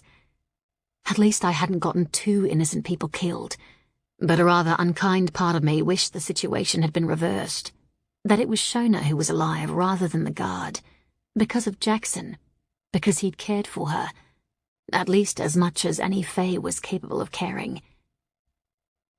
That's good news, I said. But I'm afraid he wasn't the only possible victim, and we weren't in time to save the second one. What? The inspector's voice was cold. Why didn't Jackson give us this information when he made the initial call? Because the woman in question was his lover, I said. That is no excuse. Maybe it wasn't, but our decision to come here ourselves was nevertheless one I stood by. I rubbed a hand across my eyes. The ache in my head was getting worse. I needed rest and I needed fire, and I wasn't likely to come by either anytime soon. We have the murderers in custody. They're from DeLuca's Get, and the whole den is currently working under the orders of Ronaldo. And once again that bastard's name crops up, she said. Are you aware he sent us a goddamn note the day after the events in Brooklyn? No. I frowned. Why would he do that? And what did the note say? Who knows why he did it? Maybe he simply likes tugging the panther's tail. She laughed, a humorless sound filled with frustration. And the note simply said, "The king is dead. Long live the queens." It was signed with a rather ornate R. My frown deepened. What does he mean, queens? Or is it simply a spelling mistake? I very much suspect every move Ronaldo makes involves very, very careful planning, even when it comes to something as simple as a taunting note. And you're sure it's from him? As sure as I can be. The only people who are fully aware of what really happened in Brooklyn were my senior advisors and you. And you trust your senior staff? I asked. With my life. It was coldly said. Obviously, it didn't pay to question the loyalty of her people. Give me the address and I'll send a team over. I did so, then added, We have a meet with Ronaldo tonight. Do you want backup? Fuck yes, I wanted to say, because while I might be a fire spirit, I was neither stupid nor entirely immortal. I could die in this lifetime, which would be damn dangerous when Rory wasn't yet up to full strength, and might struggle to call my ashes to him. But Ronaldo's warning kept the words locked inside. No. Besides, isn't PIT stretched to its limits at the moment? Yes, especially after the mess you made of Brooklyn. There was no hint of censure in her voice. While she might not have given official approval for our actions there, she'd certainly been well aware of our plans and had made no move to stop us. Which reminds me, I need you and Jackson to meet me there later today. Several fires continue to burn out of control, and we need you to go in there to see what the hell is going on. I frowned. After 3 days of uncontrolled burning, I can't imagine there'd be much of the place left. And why don't you just water bomb the entire area? Believe me, we've tried. But there's a magical barrier of some kind protecting that particular section. The water just sluices off it. So what makes you think I'll be able to do anything? Intuition. I have no knowledge of magic, Inspector. Perhaps. But you have very intimate knowledge of fire. You can go places the rest of us cannot. You'd still be better off calling in a witch. They'd at least be able to circumvent the spell, even if they couldn't entirely unravel it. We've tried that. Frustration edged her matter-of-fact tone. But the spell's source is situated within Brooklyn. So, again, we can do nothing more until you get in there and uncover what is going on. I blew out a breath. We really didn't need additional work on top of everything else. But it wasn't like we actually had a choice. I had no doubt the inspector would force us there at gunpoint if necessary. What time do you want us there? What time is your meeting with Ronaldo's people? 3. It would be preferable if we could access the place at dawn. The cloaks are less likely to be active at that hour. But it will still be dark enough that we should be able to avoid overt interest from the public. Not to mention the press. Though I'd kept away from both the TV and newspapers over the last few days, I could imagine they'd had a field day speculating what had happened in Brooklyn, especially since PIT wouldn't have told anyone but senior government officials the truth. But meeting the inspector at dawn meant leaving Rory unprotected for an even longer period, and I wasn't willing to do that. I needed to check that he was safe, that he was refueling his spirit on the flames and his flesh on the food. And nothing, not the Red Cloaks or Brooklyn or even revenge, was more important to me than he was. I'm sorry, Inspector, but I can't. She was silent for a moment, then said, Why not? Because of what I am, and because there are certain matters, certain responsibilities I cannot escape. Which tells me nothing. It tells you more than you know. And it was all I was willing to say. I had no idea just how much PIT knew about either Rory or me, or even Phoenixes in general. but from the bits and pieces Sam had mentioned, it was obviously more than most. But I was betting what they didn't know still far outweighed what they did, and I wanted to keep it that way. Especially when I was pretty convinced there was a mole somewhere in their organization. I'd initially thought it had been Rochelle, Sam's lover and a PIT operative, who, like him, had been infected by the Crimson Death virus. And while Sam had never been under the control of the Hive or his brother, Rochelle's position had been a little more tenuous. She had, in fact, killed herself, rather than be forced to turn on both Sam and PIT. And for a dark fae, that was a pretty desperate action. But Ronaldo had also intimated that he had a line into PIT. Whether that was true, I had no idea. But right now, with Rory so weak, I was taking no chances. "I'm sorry, Inspector, but I have no choice." "It would seem that I don't either, short of dragging your ass there personally." She paused, and a hint of amusement crept into her voice as she added, "And after that rather impressive demonstration in Brooklyn, I suspect that might not be possible, or even wise." Surprise ran through me. I'd been expecting a threat rather than a backing down. "You could be right."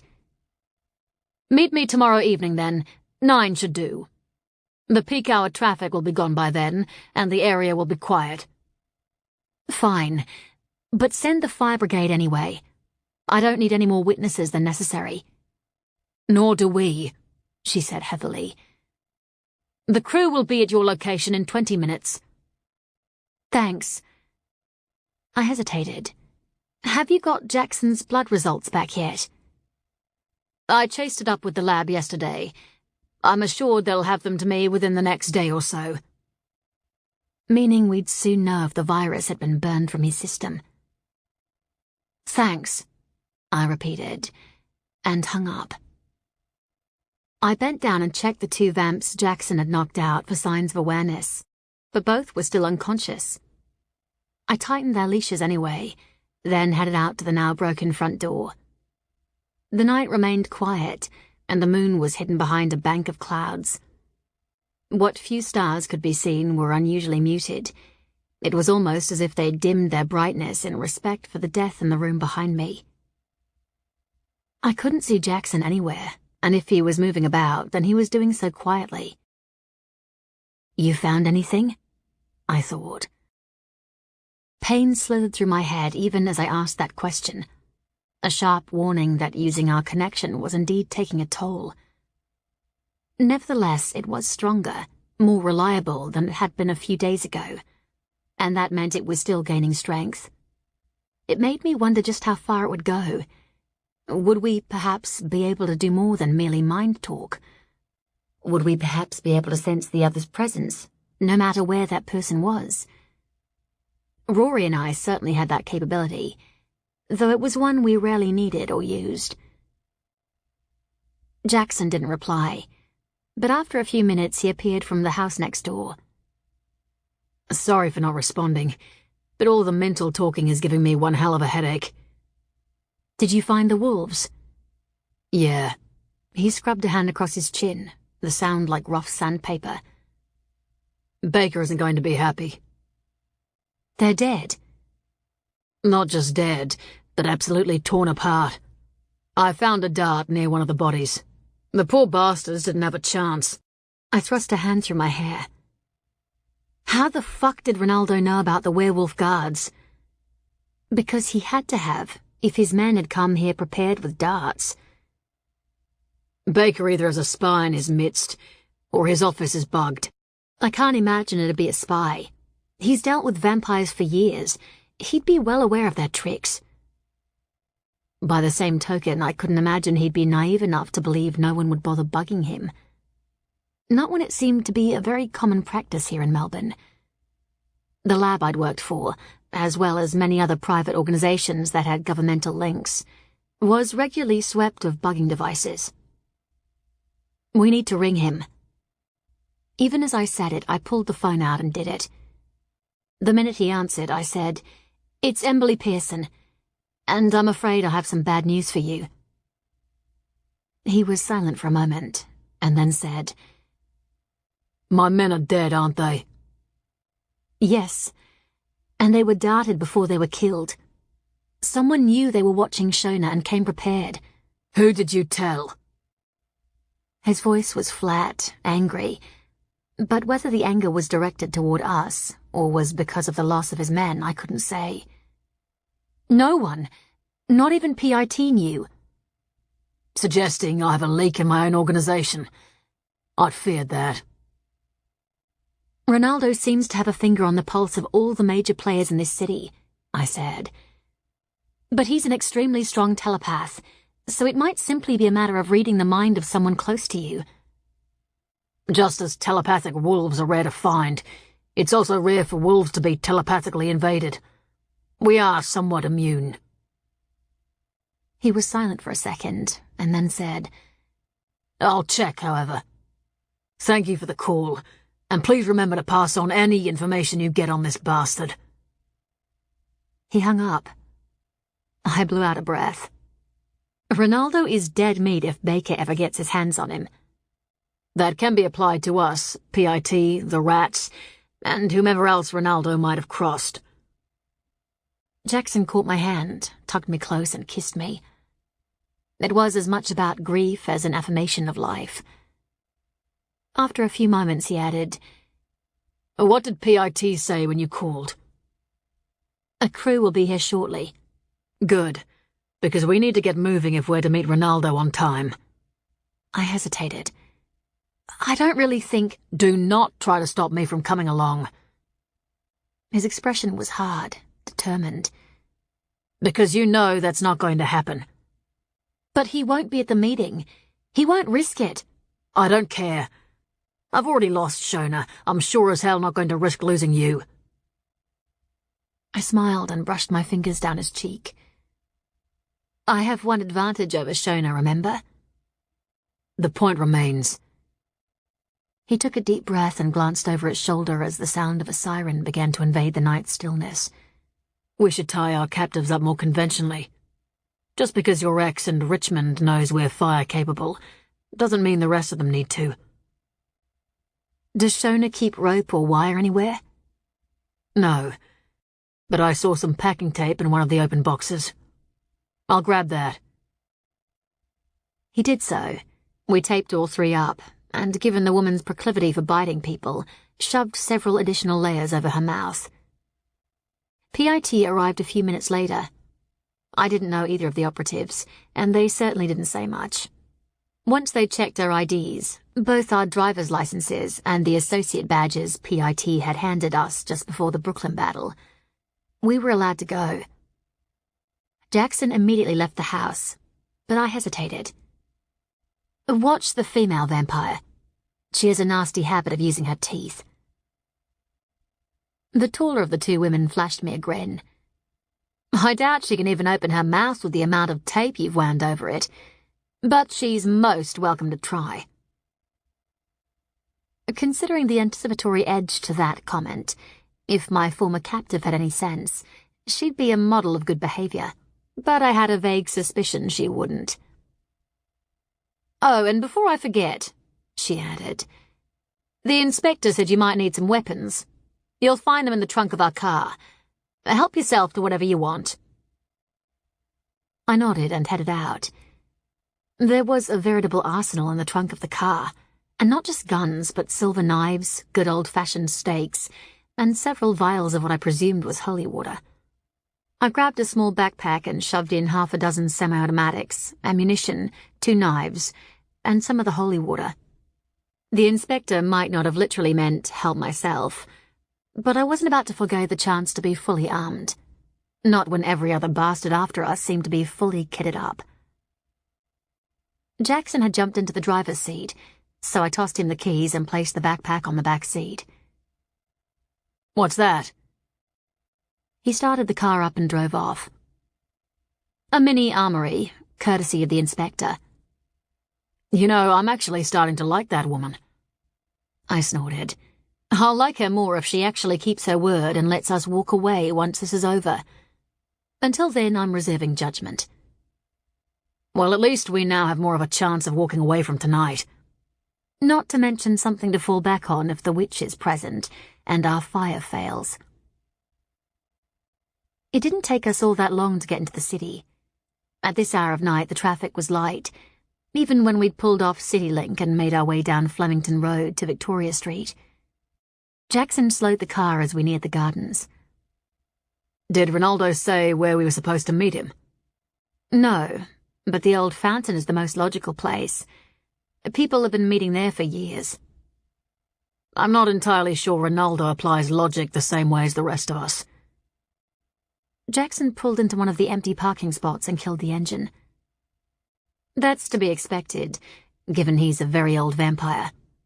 He doesn't see the world the same way you and I do.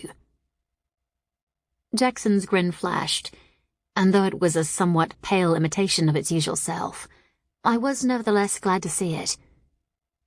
I'm not sure that sentence applies, as you're vastly older than I am, and Fae in general think very differently to most. A smile touched my lips. You could be right. After all, you're not only a Fae, but also a male, and it's a well-known fact just what occupies a male's thoughts every 7 seconds. That claim has repeatedly been proven false. He leaned forward and crossed his arms over the steering wheel, his gaze on the park. Though in my case it is quite possibly true. I can't see any movement beyond the 2 possums arguing at the base of that elm. If there are vampires there, we wouldn't see them anyway. My gaze swept the shadows gathered around the trunks of the century-old elm trees. The moon might have finally escaped the cloud cover, but much of its silvery light wasn't getting through the thick canopy of greenery. It was the sort of cover vampires intent on no good just adored. How do you want to play this?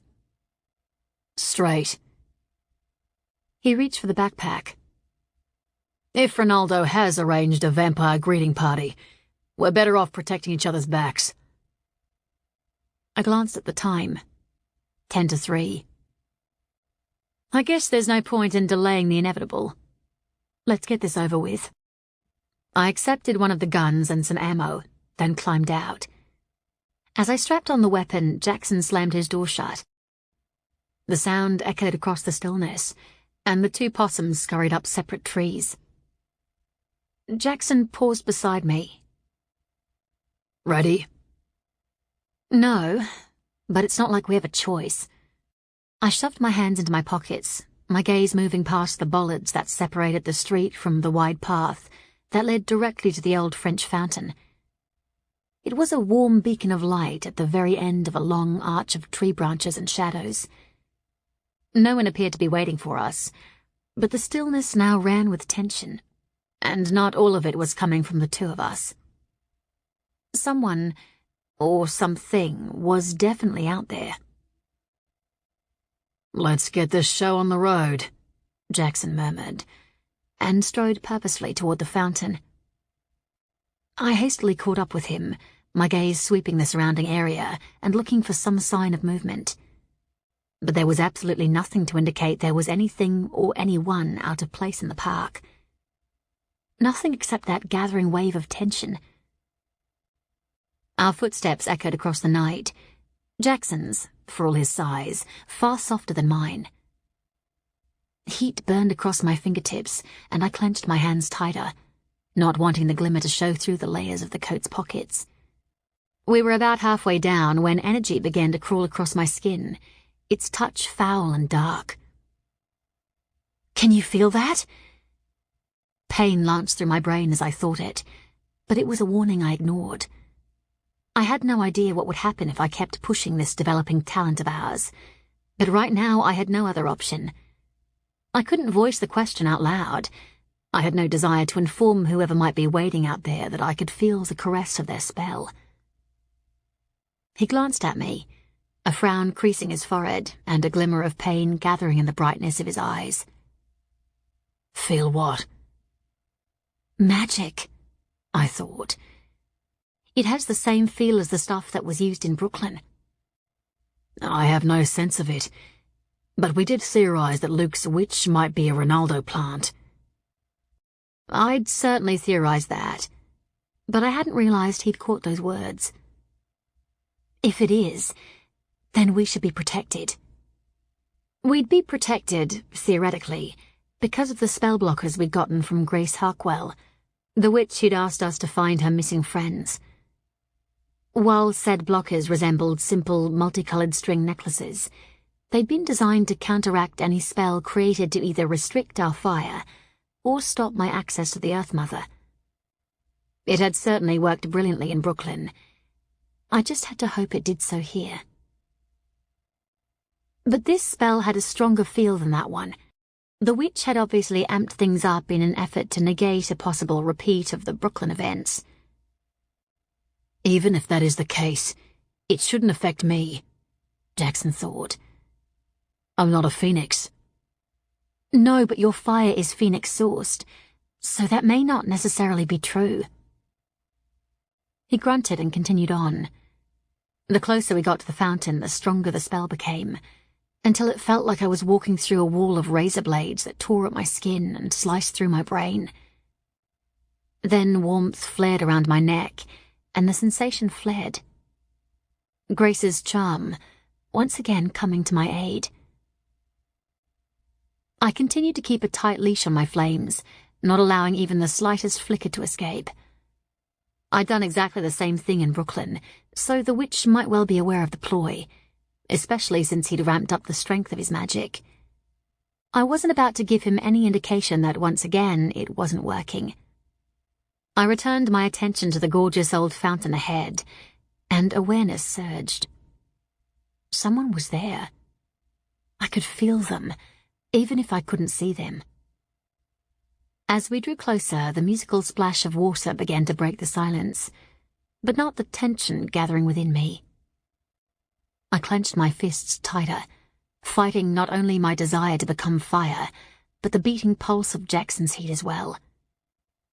And yet there was no sign of fire, not even a spark. He was containing it, but now the question was for how long? Stop! A gruff, decidedly male voice said. It was coming from the fountain, from the presence I could feel but not see. And it wasn't Ronaldo. More fucking magic, Jackson thought as we both stopped. But I guess it's confirmation that Ronaldo has a witch working for him. And that's something I really don't want confirmed. Out loud, I said, "Reveal yourself, witch. Or would you prefer I call you Frederick?" You can call me whatever you like, but using my name is always preferable. Amusement edged the gravelly tone. As to revealing myself, why would I give you that sort of advantage since you know nothing more than my first name? Actually, I said, we've also seen your face when you were running for the helicopter. I paused. Which we subsequently blew up. How the hell did you escape? Luck and good planning, my dear, both of which I think you need more of. The amusement was deeper now. But that is neither here nor there. I'm here to deliver a message. We've already got Ronaldo's message, Jackson growled. We don't need another.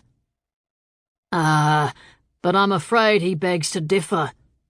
It would appear you have learned nothing, as you went against orders and called in PIT. We could hardly do anything else, I said, given we're PIT operatives. Surprise rippled across the night. Are you now? Yes, and we have the goddamn badges to prove it. Flames shot out from Jackson's hands as he spoke, reaching with eager fingers for our unseen foe. They hit the barrier the witch was using to conceal himself, and flared across its surface, briefly revealing a thin, shadowed form inside a dome-like structure, before fading away. Interesting, Frederick said, as is the fact your flames are not contained. Jackson's grin flashed, though it held little in the way of humour. No, they're not. But then I'm a fire fae. A spell designed to contain Emberly will do little to me. I didn't think fire fae were capable of creating fire. Then you do not know as much as you thought. Evidently. His gaze came to me, something I felt rather than saw. I'm gathering, then, that my magic has had a similar lack of effect on you. And why don't you drop that shield and find out? He laughed. Thanks, but no. I've seen what you're capable of. I have no wish to feel it. You're presuming that little bubble of yours will actually stop me. That could be a big mistake. It stopped you in Brooklyn when it was protecting Luke, at least until he foolishly stepped on metal. And that spell had half the strength of this. But by all means, test away. I didn't, if only because he wanted me to. However, he continued, all that is an aside, and it does not change the purpose of this meeting. Why are you delivering the message? I said. Why isn't your boss here? Who says he isn't? I resisted the urge to look around me. Because while Ronaldo may be many things, stupid isn't one of them. He wouldn't risk appearing when you cannot absolutely guarantee your magic will restrain my flames. True, especially since he can be present without being here physically. What is it with witches speaking in goddamn riddles? Jackson growled. Tell us what he wants, and then get the fuck on with whatever else is planned. He wants DeLuca's notes when you find them, and he wants the satchel notes you found. He could have already had those, I cut in. He just needed to get to our office before the Syndicati. Yes, except that was nothing more than a trap. As you said, he is not stupid. The amusement was stronger this time. You have 24 hours to provide those notes. Or what? Jackson said. Or, the witch said blithely, we will unleash Red Plague hell on this city.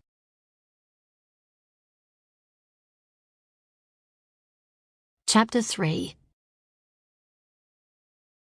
Jackson snorted. I do so love dramatic statements, especially when the person behind them can't back them up.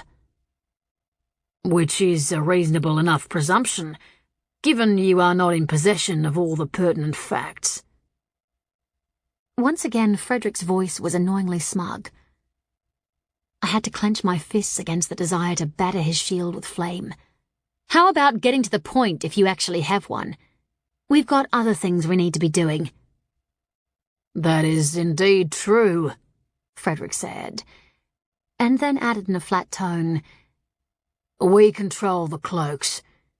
If you don't do as we want, they'll swarm into this city and infect as many people as possible. Luke was the only one who could control the cloaks, Jackson said. And he's dead. Luke is certainly dead, the witch replied. But the rest of that sentence doesn't really apply. Luke, I'm afraid, was always destined to burn bright and die fast. He was neither a good strategist nor planner. With that I had to agree. None of which negates the fact that if the infected didn't swarm when he died, they're unlikely to do it now. A statement that reveals just how little you truly understand about the virus. Though I still couldn't see him, it wasn't hard to imagine the smug, satisfied smile tugging his lips. It was evident enough in his voice.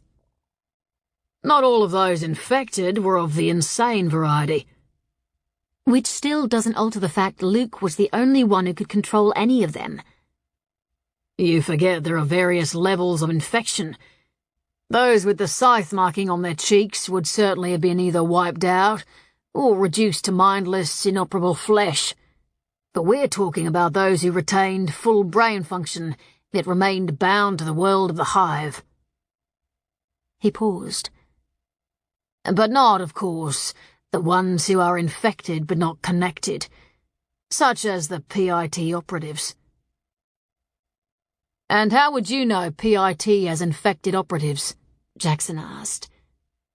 Come now, don't pretend naivete. I was Luke's trusted servant for many, many months. I'm well aware of his connection to his brother and the other Fae. It was a statement that made me frown. Luke had, by nature, been suspicious of everyone. He wouldn't have trusted such a powerful witch unless he truly believed that power was his to command. And there was only one way he'd ever believe that. You're one of the infected, aren't you? And the fact that this witch would go that far to achieve Ronaldo's orders was chilling. Jackson glanced at me sharply, but the only reaction from our unseen opponent was a sharpening of amusement. Yes, I am, Frederick replied. And because of that, I provide Ronaldo with the required connection to those who are like me. Meaning this witch was like Sam, infected but not bound to the hive. But if that was the case, how could he be the conduit through which Ronaldo could control the cloaks? As far as I was aware, Sam had no such connection, though in truth it wasn't like he'd tell me if he had. Hell, for all I knew, such a connection was the reason why he'd been so good at hunting down the scythe-marked cloaks. And as much as I wanted to tell Ronaldo to prove his claim, we really couldn't risk it. There were enough infected in this city already, and we didn't even know the full extent of the spread. We dared not risk it by going any further, a fact Ronaldo was no doubt banking on. Let's presume you're telling the truth, Jackson said. Why drag us out here? Why couldn't your boss have said all this when we were talking to him earlier? Because he needed you to witness the results of disobedience. If he makes a threat, he will follow through. As he spoke, there was a shift in the tension surrounding us. Something was happening out there in the shadows that hugged the century-old trees. Jackson must have felt it too, because his inner fires flared brighter, and flames were now flickering across his torso and hands.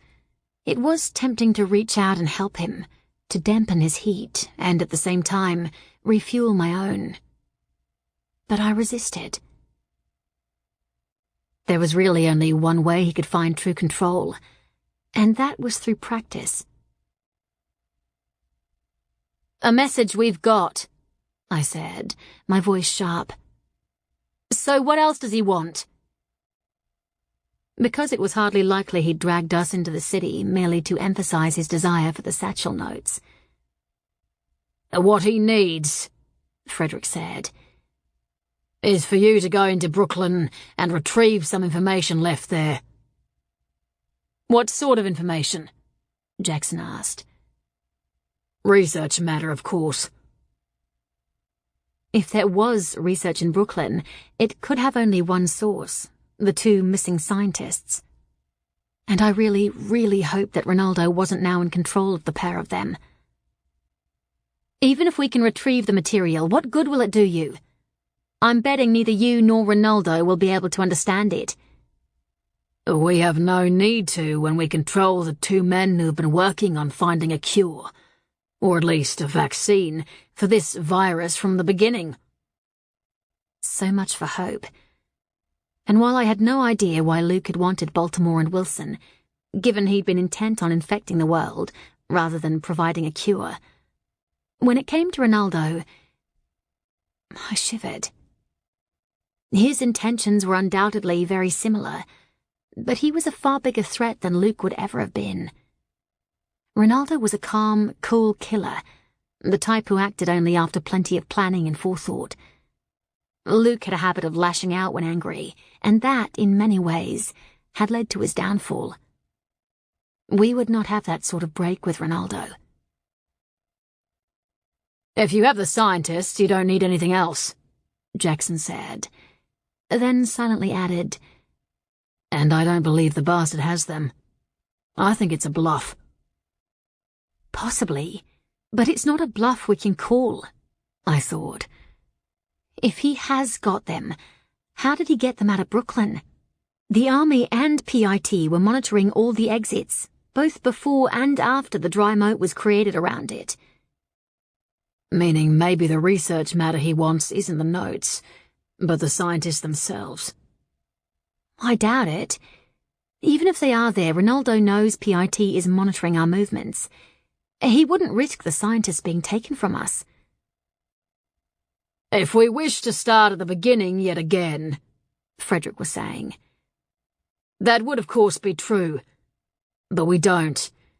And until both the Satchel notes and the notes DeLuca hid are found, we require what was left in Brooklyn. So order the damn cloaks in to get them, I said. We would if we could, but things are not that simple.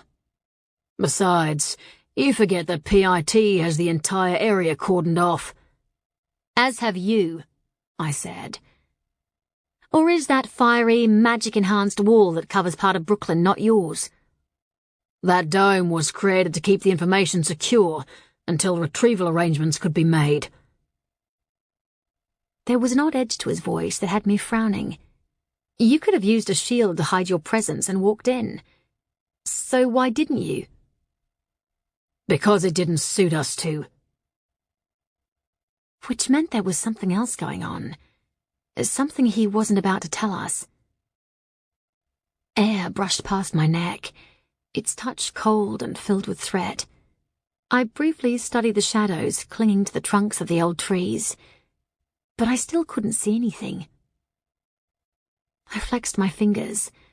It was tempting, so damn tempting to send a river of fire through those shadows and reveal whatever might be hiding there. It was even more tempting to smite Frederick's shield with both flame and the mother's energy, but a full assault on his barrier would not only drain me, but leave me vulnerable to whoever was waiting out there in the darkness. Something he was probably hoping for. I get why you're using us to get into Brooklyn, I said. But since you've spent a great deal of time boasting what great strategists you and Ronaldo are, why haven't you already got a line on the location of DeLuca's notes? Because he was canny, and because Ronaldo couldn't read him. Meaning Ronaldo wasn't all-powerful. He still had his restrictions, and that at least meant we had some hope of beating the bastard. The notes we left at our office weren't DeLuca's, I said. No, but they're a good start, the witch said. You have 24 hours to get into Brooklyn and get the research matter left there. We also wish to receive the Satchel notes within that time frame. If you don't succeed... He didn't finish, but then he didn't need to. Fine, I ground out. When and where do we meet again? Your office will do. Call first, and don't inform anyone else. He'd barely finished speaking when something sharp hit my neck. I swept a hand up and pulled something thin and metallic from my skin, even as Jackson jerked violently, then said, A dart? What the fuck? I believe you're already familiar with the N41A drug, Frederick continued blithely. His voice was farther away. The bastard was leaving us. It will achieve what my spell failed to do. Don't follow me, don't use fire on me, and both of you stay where you are until I've left the area. Jackson tried to take a step and failed. He swore and raised a hand, but his fire did little more than splutter across his fingertips. It certainly didn't chase after Frederick, as he'd no doubt intended. N41A was the fastest-acting drug used by PIT to restrict those with talents such as telekinesis and pyrokinesis. Sam had used it on us both when he'd dragged us down to PIT's headquarters for questioning, and it had certainly worked, up to a point anyway. It did restrict my flames, but only because I'd been so low in energy that I hadn't dared risk returning to my natural fire form. Though I'd never actually witnessed an occurrence, I'd certainly heard enough tales of Phoenix's lives being snuffed out simply because they'd risked such a shift. That wasn't the case now. I might be bone-tired, but that wasn't exhaustion. I flamed, becoming spirit rather than flesh, and instantly burned the drug from my system. Jackson had grabbed the gun from his belt and was now firing in Frederick's direction. The bullets pinged off the dome, protecting him in much the same manner as the flames had earlier. Jackson cursed and shoved the gun back into its holster. "Go get the bastard for me. I'll head back to the—" He broke the sentence off and frowned. I instantly regained human form. "What?" He hesitated, then waved a hand. "It's probably nothing. Go before the bastard gets away." I shifted back to spirit form and raced after Frederick, moving so fast flames trailed behind me like a comet's tail. But the night around me was gaining form and coming to life. That presence I'd felt, the presence that had felt so wrong, was Red Cloaks. They surged out of the shadows, a howling mass of putrid, rotting flesh and hair. Some of them came at me, dove through me, and ran on, not seeming to care, their skin and hair and clothes on fire. They weren't after me. They were after Frederick. There was a squeak of surprise from up ahead, then magic surged. An instant later, a howling wind hit us. It battered my flames, forcing me to slow, and sent the cloaks tumbling. Bits of flesh and blood and God knows what else went flying. And I realized then that they didn't just smell rotten. They were rotting. The wind got stronger, slowing me even further, until it felt like I was battering up against a solid but invisible wall. I swore and gave up the fight. I couldn't feel Frederick's presence anyway, even if the force of his magic continued to whip us. That he could do so from such a distance, and on the run, only emphasized his strength. The cloaks were having no more luck against the wind than I was, but they nevertheless kept trying. Maybe they had no other option. Maybe Luke's very last order had been one aimed at his so-called trusted lieutenant, and if that was the case, then maybe Ronaldo's boast of controlling the cloaks was little more than hot air. I called to the mother again. Her energy surged through me as sweetly as a kiss, then fanned outward, seeming to know what I wanted. As fingers of multicolored flame wrapped around each of the cloaks and incinerated them, a weaker source of fire washed across my senses. I spun around. Jackson was running, at least a dozen cloaks on his tail. I swore again and sent the mother's fire racing forward, even as I followed her. As the cinders of the cloaks began to rain across the ground, Jackson spun around and pointed to the Nicholson Street side of the Royal Exhibition Building. "There are other people in the park," he said, shouting against the howling wind. "They're also under attack." I altered direction and raced past the old fountain. The wind abruptly fell silent, and screams filled the void. As I neared the corner, I shifted back to human form. No matter how much I wanted to help whoever was being attacked, I wasn't about to out myself. Far too many people already knew about my existence. Any more and we'd have to leave. I wasn't ready to say goodbye to Melbourne just yet. Around the corner, I discovered chaos. There were a dozen red cloaks and 5 humans, 3 men and 2 women. 2 of the men and 1 of the women were already down, their clothes torn and bodies bloodied. Several red cloaks knelt beside each of them, but they weren't feeding. They were dragging their claws deep into their skin, cutting them open, infecting them. A shudder that was part fury, part horror went through me, and fire exploded from my body. Fire that was both mine and the mother's. Flaming arrows that burned with all the colors of creation hit each of the cloaks, and as their ashes rained across the pavement, the remaining woman dropped to her knees and started crying. Her companion knelt beside her and placed an arm around her shoulders, but his gaze sought mine. "I don't know how you did that," he said, his voice hoarse with pain. "But thank you." There were scratches on his face and arms, and bites down his legs. The woman he was comforting bore similar wounds, but they were both far better off than the 3 motionless figures beyond them, one of whom was little more than raw, bloody meat. I shuddered again and dragged my attention back to the kneeling couple. "I'm afraid the danger isn't over yet. There are more vampires in the park." As if to emphasize my words, the sounds of snarling, of flesh smacking flesh, broke the sharp silence. Concern shot through me.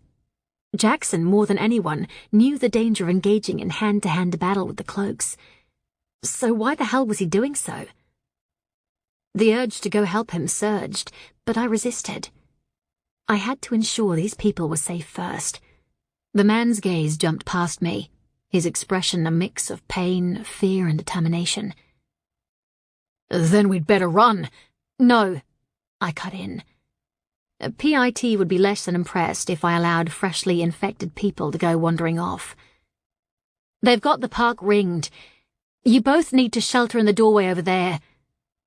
"But if they hit us there, we'll be trapped," the man said, eyeing the huge archway dubiously.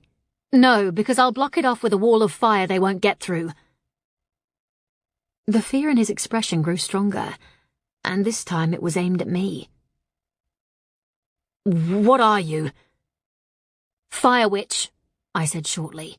"Now go, and no matter what happens, don't move from that doorway until I come to get you."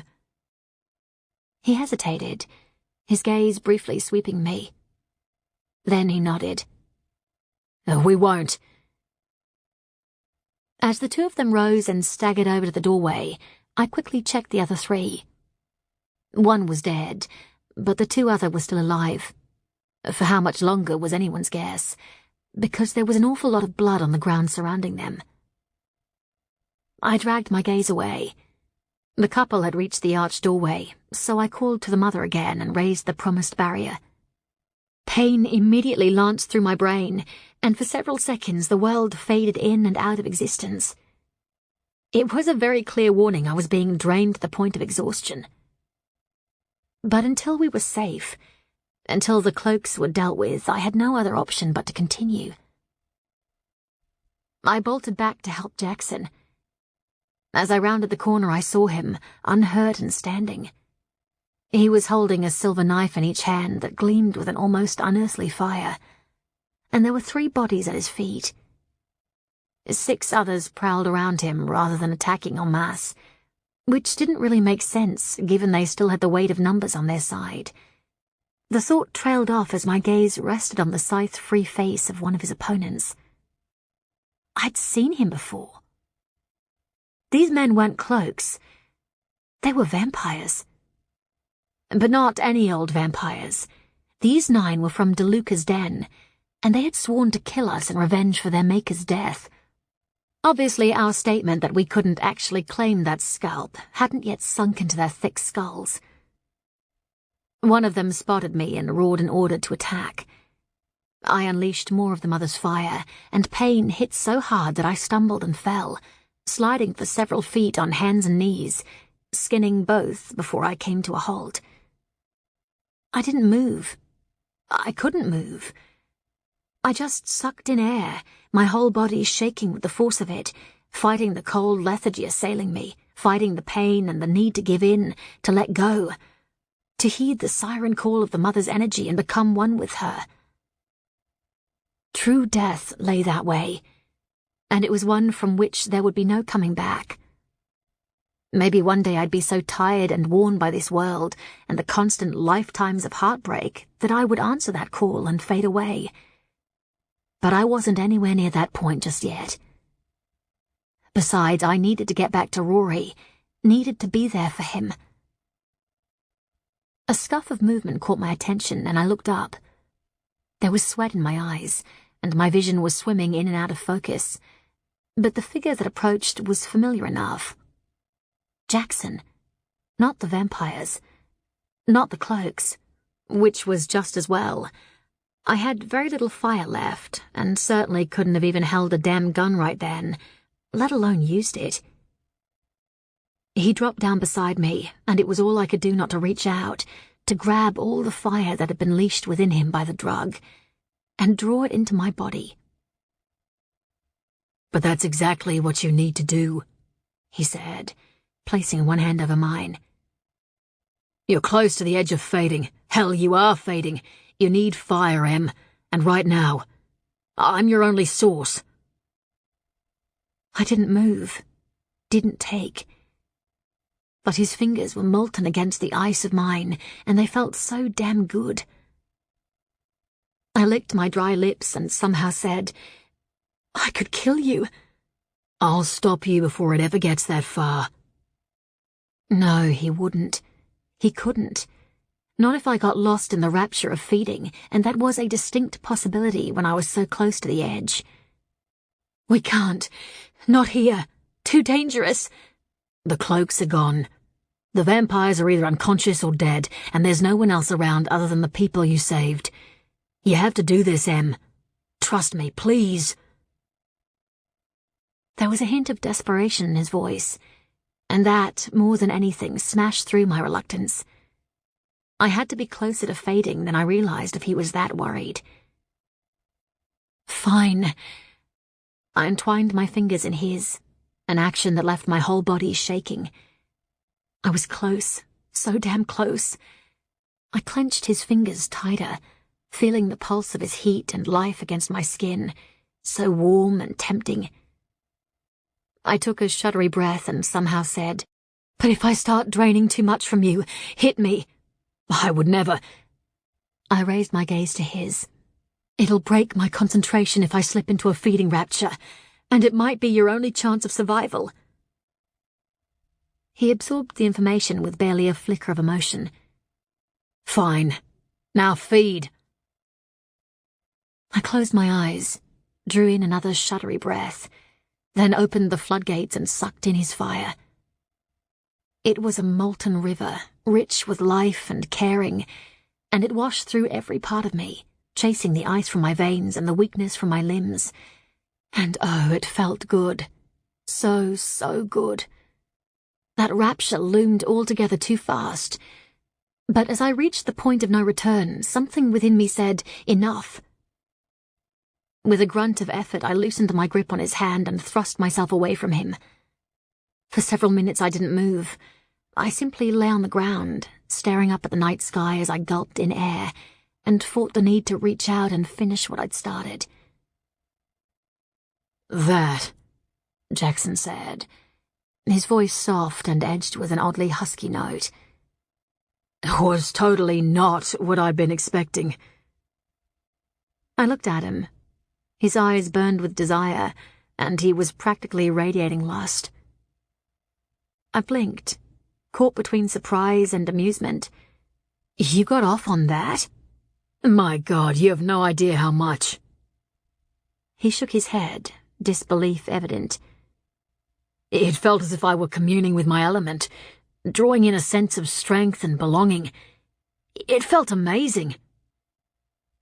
Meaning it was just as well I'd maintained enough control to break the connection, because he might not have. But his words also had alarm bells ringing. Grace, the witch who'd given us the necklaces that had protected us against Frederick's magic, had said that Jackson's fate was now tied up with mine. I'd thought she meant it was our partnership, and this case that tied our destinies together. But maybe not. Maybe she'd meant that by allowing him to merge with my spirit form, I'd become as essential to his existence as communing with his element. And that, if true, was a consequence I wasn't sure either of us was prepared for. "Maybe not," Jackson said. "But as you're inclined to remind me, it's a better option than being dead. Besides, it means I now have a whole new and very exciting means of enjoying your lusciousness." I laughed. "Trust you to put a sexual spin on it." "Something I can hardly help, given that's how the experience panned out for me." He pushed upright, walked over and offered me a hand. "Feel free to ask for a feed any time you feel the need." I clasped his hand and allowed him to haul me upright. You might have gotten your rocks off, but it really is a dangerous thing for me to do. I have killed people that way in the past.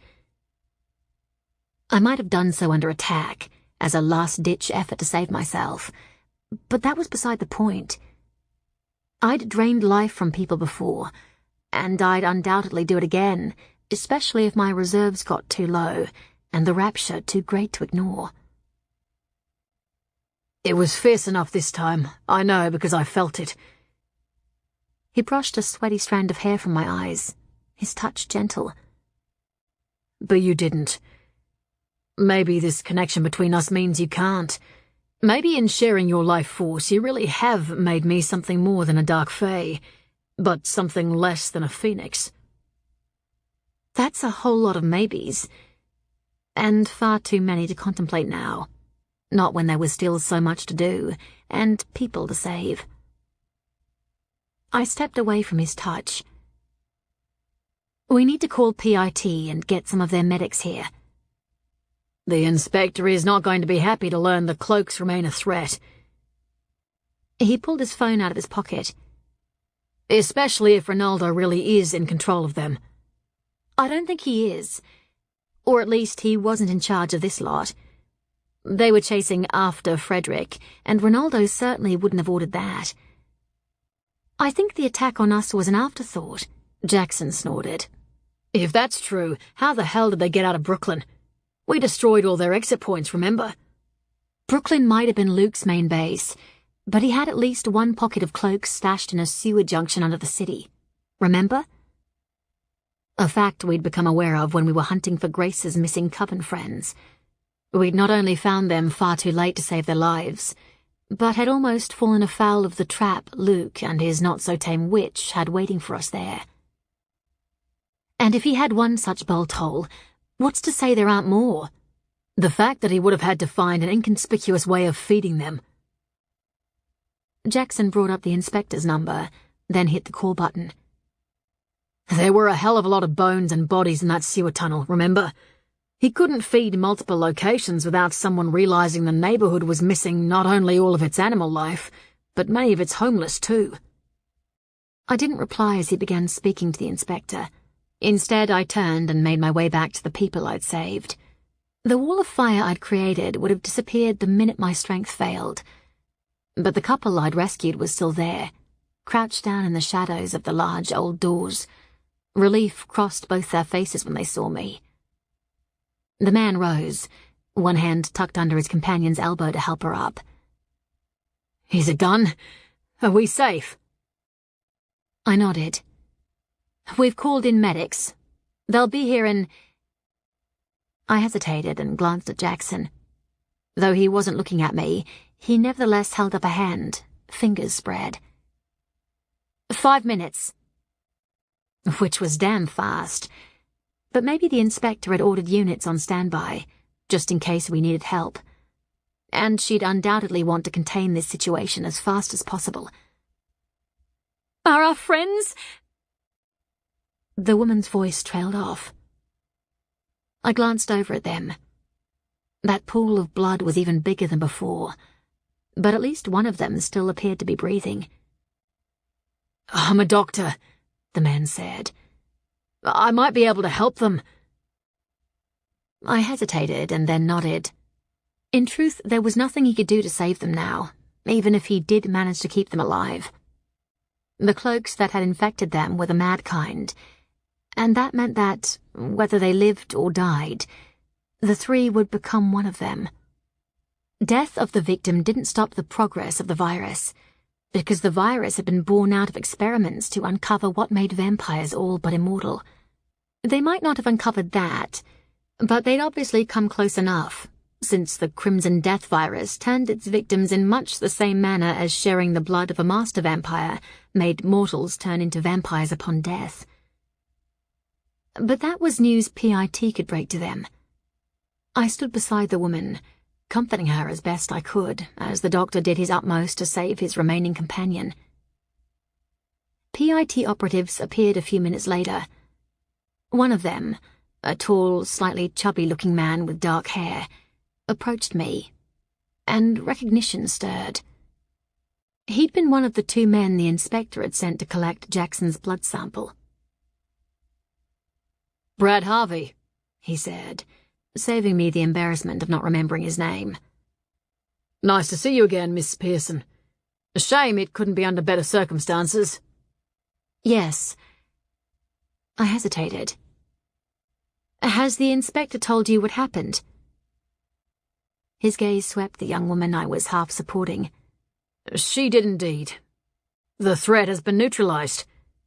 For the moment. His gaze sharpened abruptly. Meaning? Simply that this situation may be a taste of what is to come. He relaxed a little. Let's worry about that when it happens. Now, young lady, he added, returning his attention to the other woman. Why don't you come with me? We've a medical unit approaching right now. As he spoke, the wail of approaching sirens cut across the night. He took the woman's arm and led her gently, but firmly away. Another agent approached. The inspector asked me to remind you about the meeting this evening. I nodded. Are we free to go? Yes, as soon as you make your report. A verbal one will do. I'll relay the information back to base, where it'll be written up. Which was an interesting way to do things, but at least it saved us the hassle of paperwork. I gave him a quick summary of everything that had happened, including both the attack and our meeting with Frederick. Ronaldo might not be pleased, but PIT needed to know the scientist might not only be out of Brooklyn, but in his hands. Once I finished, the agent nodded and said, Thanks. You can go now. I stepped away, then hesitated and half turned around. What's going to happen to these people now? I knew what would happen, but I guess part of me was hoping I was wrong. That PIT would simply hold them somewhere in the hope that a cure could be found. The agent shrugged. It depends on what happens when they go through the change. And if they're not the sane ones? Then we do what must be done.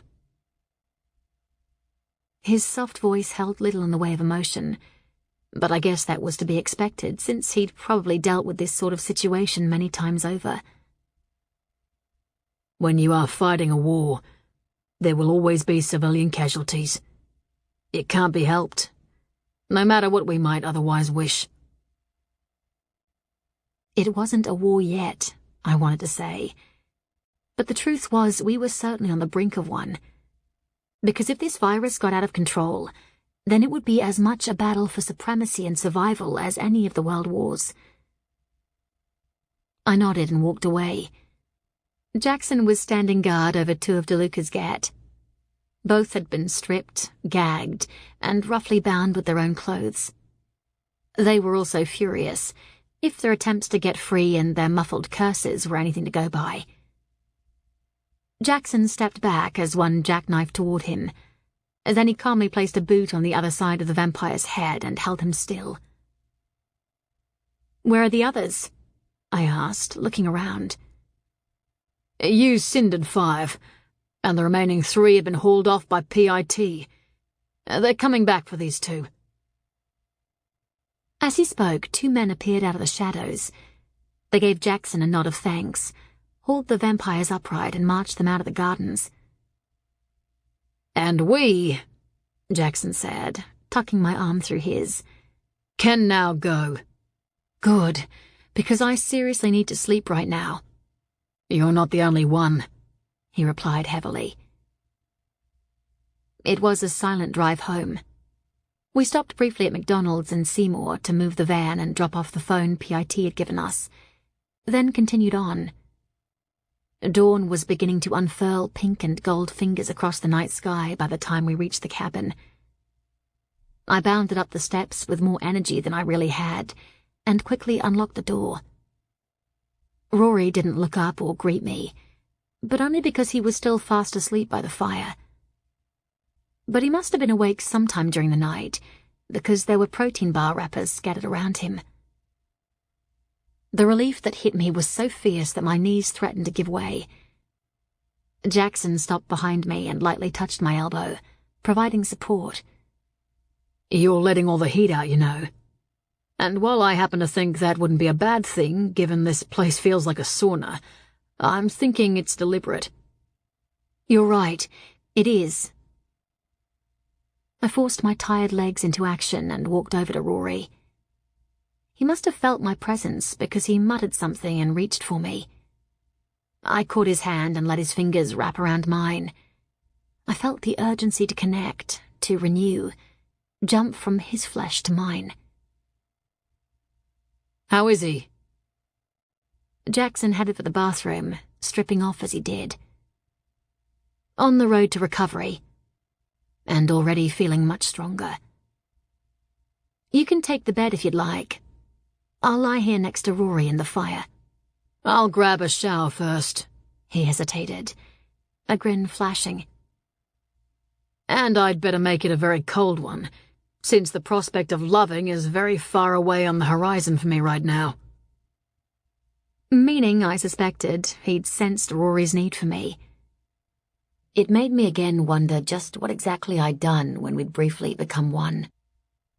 Once he'd stepped inside the bathroom and closed the door, I quickly stripped off and lay down beside Rory. He stirred slightly and wrapped an arm around me, pressing me closer still, so that my breasts were squashed against his chest and his body was firm and hot against mine. Desire stirred, but it was a languid thing. This was more about reaffirming us than anything else. "Need," he murmured. "Flame." I called to my fire but kept it under a tight leash of control. While we had a fully fireproofed room in our apartment for moments such as this, the cabin was all wood. If I wasn't very careful, the whole place would ignite. Rory threw his head back, a gasp of enjoyment escaping his lips. Then he too became flame, and the threads of our beings began to dance around each other, gently at first, but growing ever more urgent, until there was no him, no me, just one being with two separate souls. But this first joining after a rebirth wasn't about desire, even if that would always be present. It was a reconnection of both fire and flesh, and it was the flesh we now had to seek. As we both shifted shape, his hand followed the line of my waist and hip, then gently caught my thigh and tugged it over his. "May the gods be witness to our joining," he murmured, and thrust inside me. "And may fate be kind to us both," I continued, as ever struggling to ignore the glory of his thrust and the need to move, to take the completion my body was beginning to crave. The ritual had to be completed before enjoyment could be had, and allow us to continue our journey through the decades together. "As one," he finished, his thrusts increasing in tempo. "As one," I echoed, and fell into bliss. The sound of a door slamming shut had me jerking awake. I twisted around, my heart beating somewhere in the middle of my throat and flames shimmering across my fingertips. "Sorry," Jackson said, his wide grin suggesting he wasn't at all.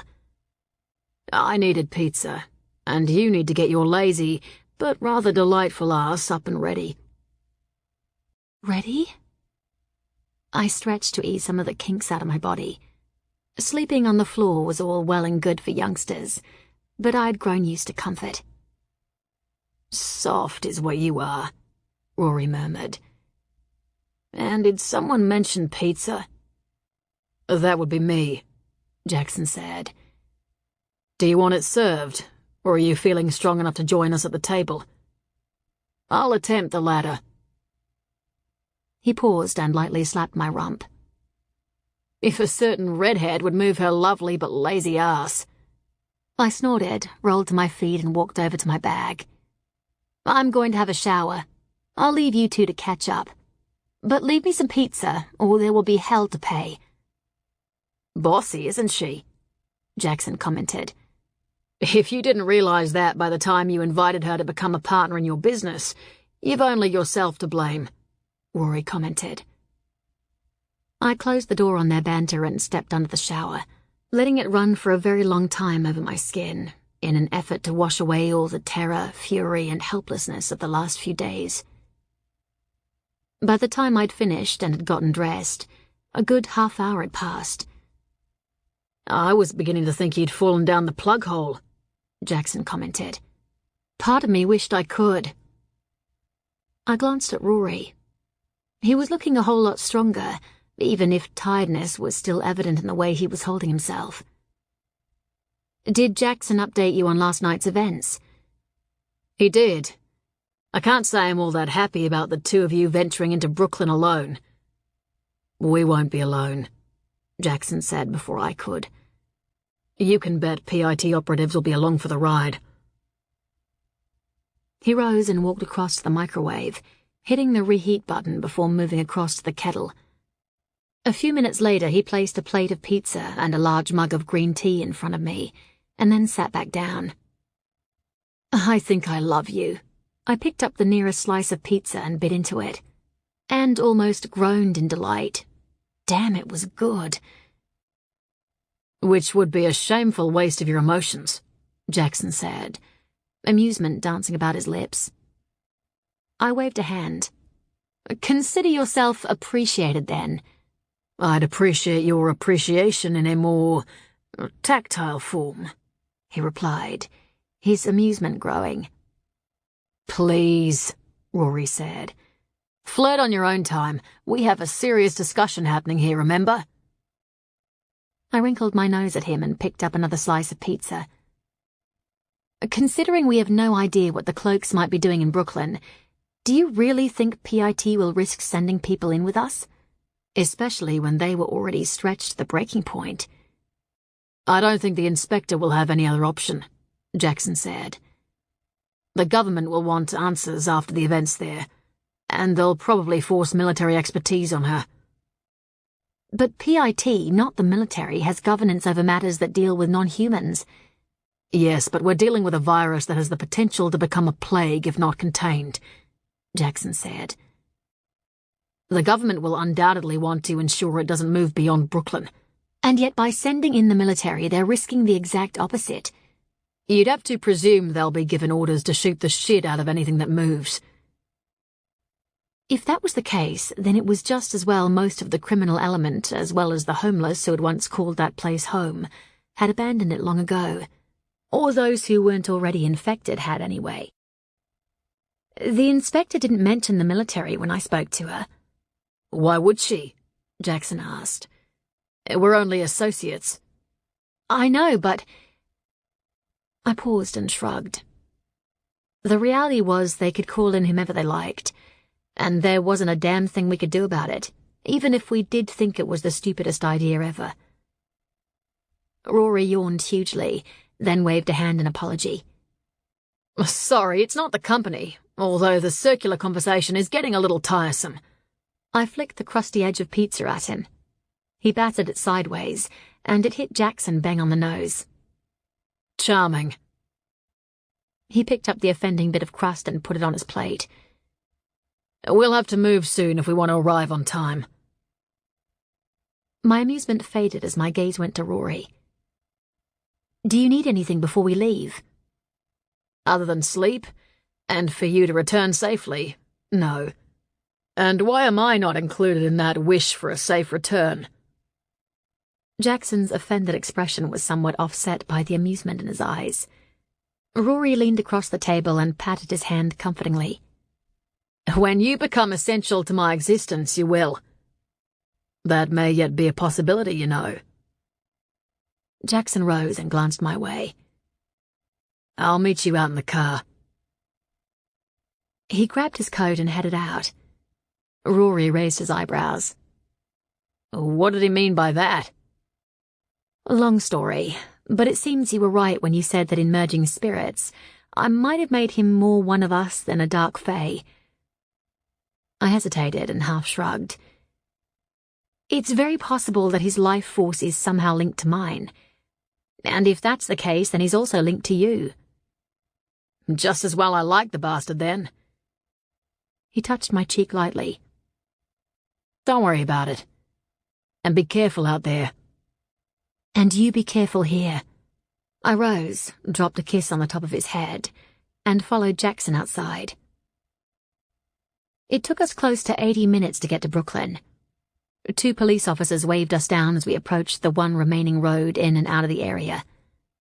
We showed them our PIT IDs, and after they'd spoken to someone via their comm units, we were allowed to continue.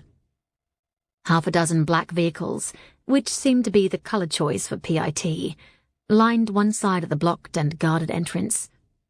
Jackson parked beside the last in the line, and we both climbed out. A grey-suited woman with amber-flecked brown hair and a hawk-like nose walked over to us. "The inspector is waiting for you. Please follow me." I flexed my hands in an effort to release some of the tension, but it didn't really help. Every time I'd entered Brooklyn, something had gone drastically wrong. I couldn't help the feeling that this time would be no different. The difference this time, Jackson thought, is that Luke is dead. That might be true, but it doesn't mean the danger has lessened any, I thought. If Ronaldo and Frederick are in charge of at least some of the cloaks, Jackson continued, they'd surely restrain any attack on us. They haven't yet got what they want, remember? I guess it all depends on whether Ronaldo believes we need another lesson in obedience. True. Jackson's mental tones were grim. He does seem the type. That type being psychopathic? He certainly fits the classic model of a psychopath. He did.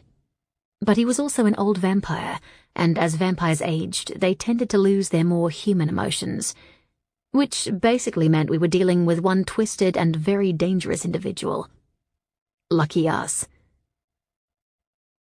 The inspector was talking on the phone as we arrived, so the grey-suited woman motioned us to wait and then walked away. My gaze drifted past the inspector to a man standing several yards to her right, and something within me stilled. Because that man was Sam.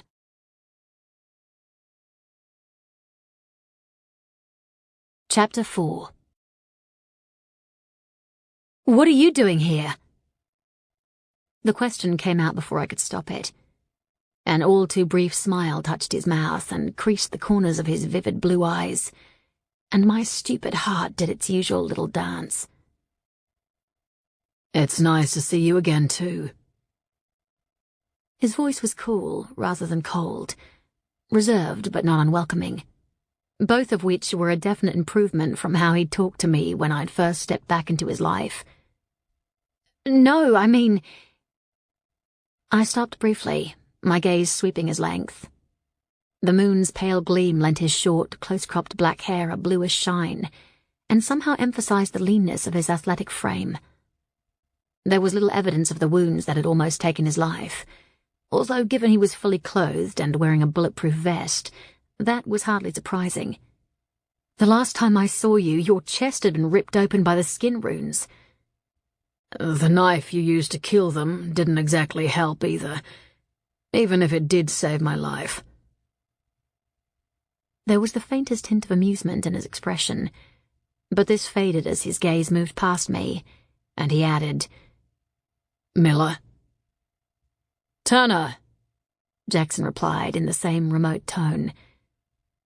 That the two men didn't like each other would have been obvious to even the densest person, but it stemmed more from one being a cop and the other a PI than from any hatred on a personal level, although Sam's riding roughshod over our investigations, to the extent that he'd drugged us to force obedience, certainly hadn't helped matters. The inspector ended her phone call and turned toward us. She was a tall, stout woman with thick black glasses and a stern, unforgiving expression. She was also a shifter of some kind, possibly a panther, if the luxurious gleam of her dark hair and the almost feline way she moved were anything to go by. I belatedly realized that this would explain her rather glib comment earlier about Ronaldo tugging the panther's tail.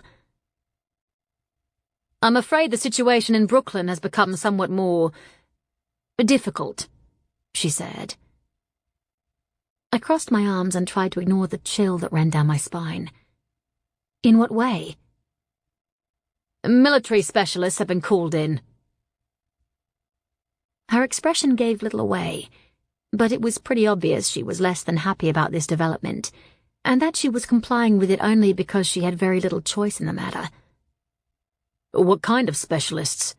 Jackson asked. One's used to dealing with paranormal threats on a scale such as this. Sam, however, is still in charge of the main operation, as he knows Brooklyn better than most. That was because he'd spent well over a year hunting in the place, killing as many of the cloaks as he could, while endeavoring to find Luke. But in the end, it had been Sam who'd been hunted down and captured, and neither of us had been able to fulfill our vows to kill his brother.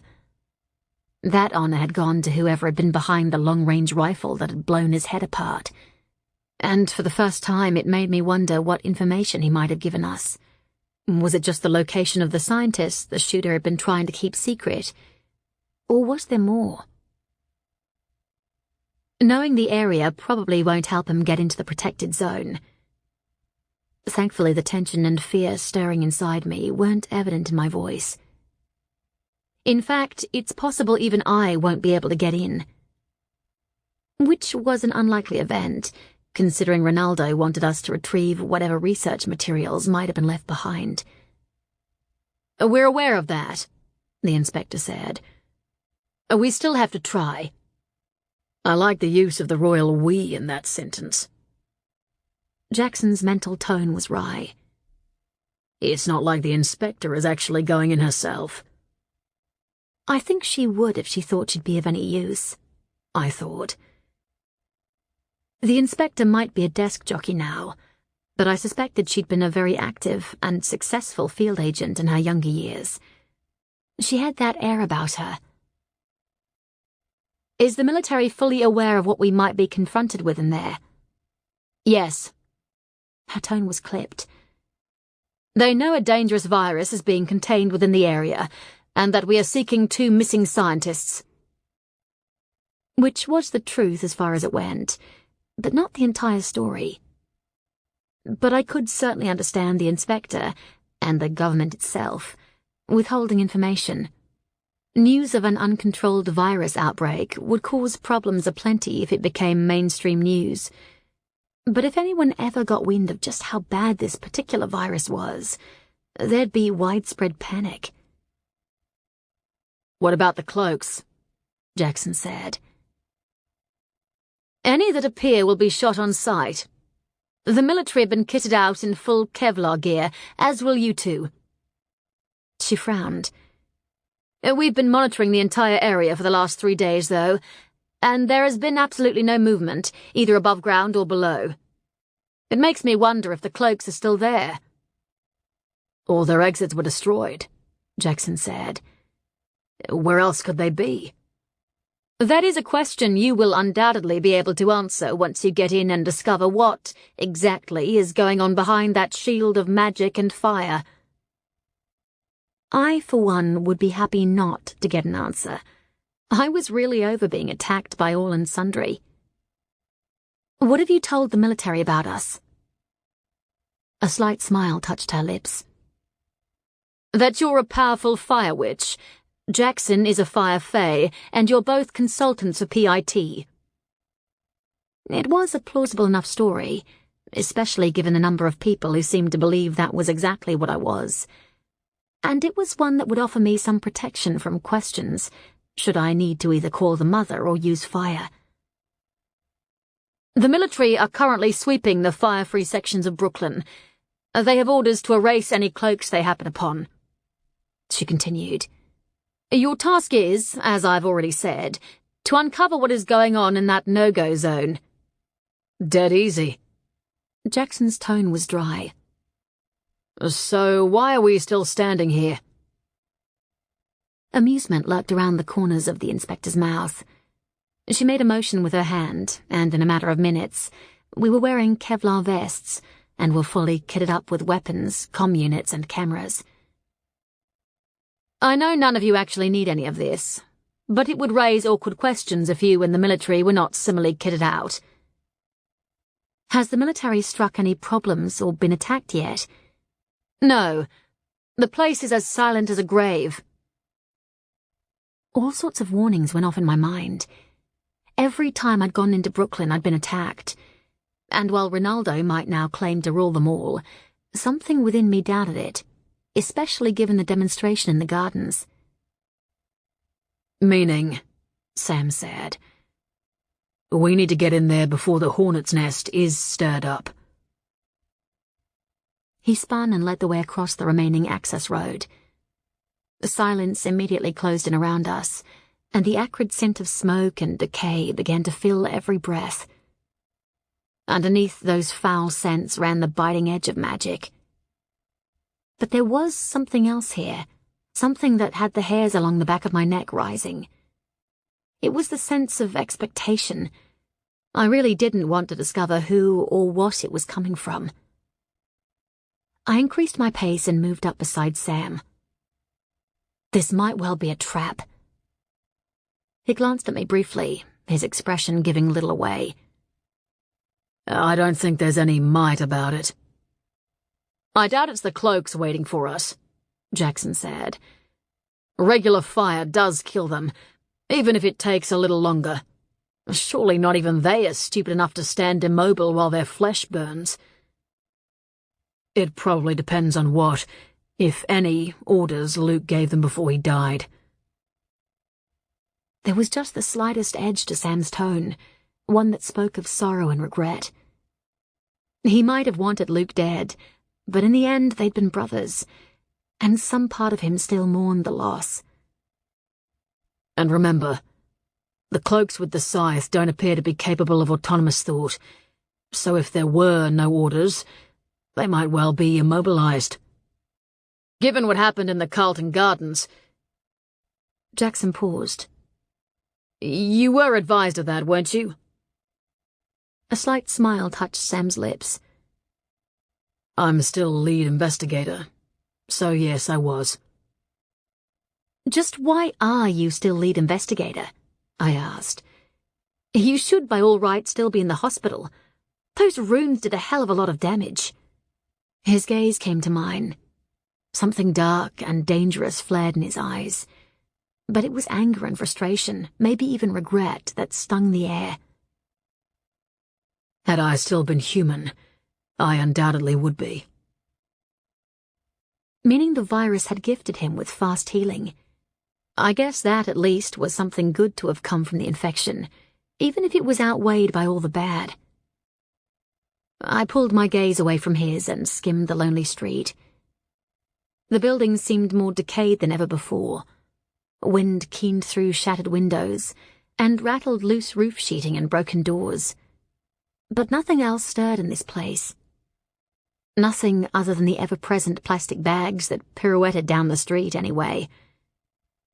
The only real difference this time to all the other times I'd walked into this place was the soot that fell like black snow all around us, and the orange glow of the fire that was somehow contained within one area. That area might be protected by Frederick's magic, but why, if there were items within the barrier that Ronaldo wanted, would they contain rather than erase the inferno? It made no sense. The closer we got to that area, the more unpleasant the sting of magic became, though it didn't in any way feel threatening. I guess that was no surprise, given Ronaldo wanted us in there to retrieve shit for him. We passed the intersection where our final battle with Luke had begun. Blood still stained the road. Blood that had not only come from Luke, but from Sam, the cloaks, and even me. But little remained of the buildings that had lined the intersection. What Jackson and I hadn't blown to smithereens, fire had apparently finished. But those fires were long gone. There wasn't even any heat left in the few bits of blackened, burned wood that remained.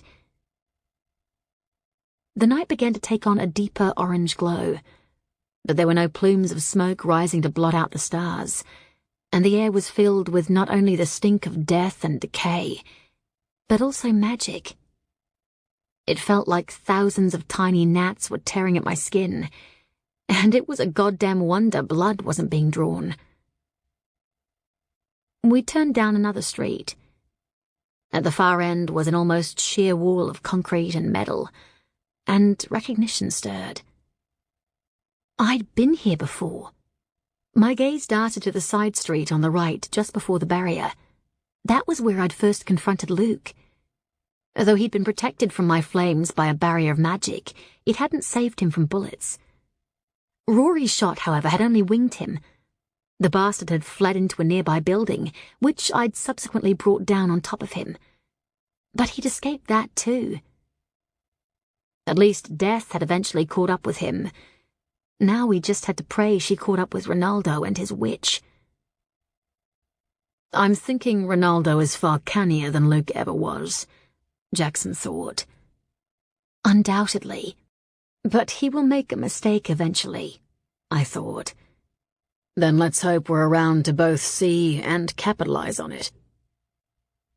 A smile touched my lips, but faded quickly as we walked into the side street and stopped.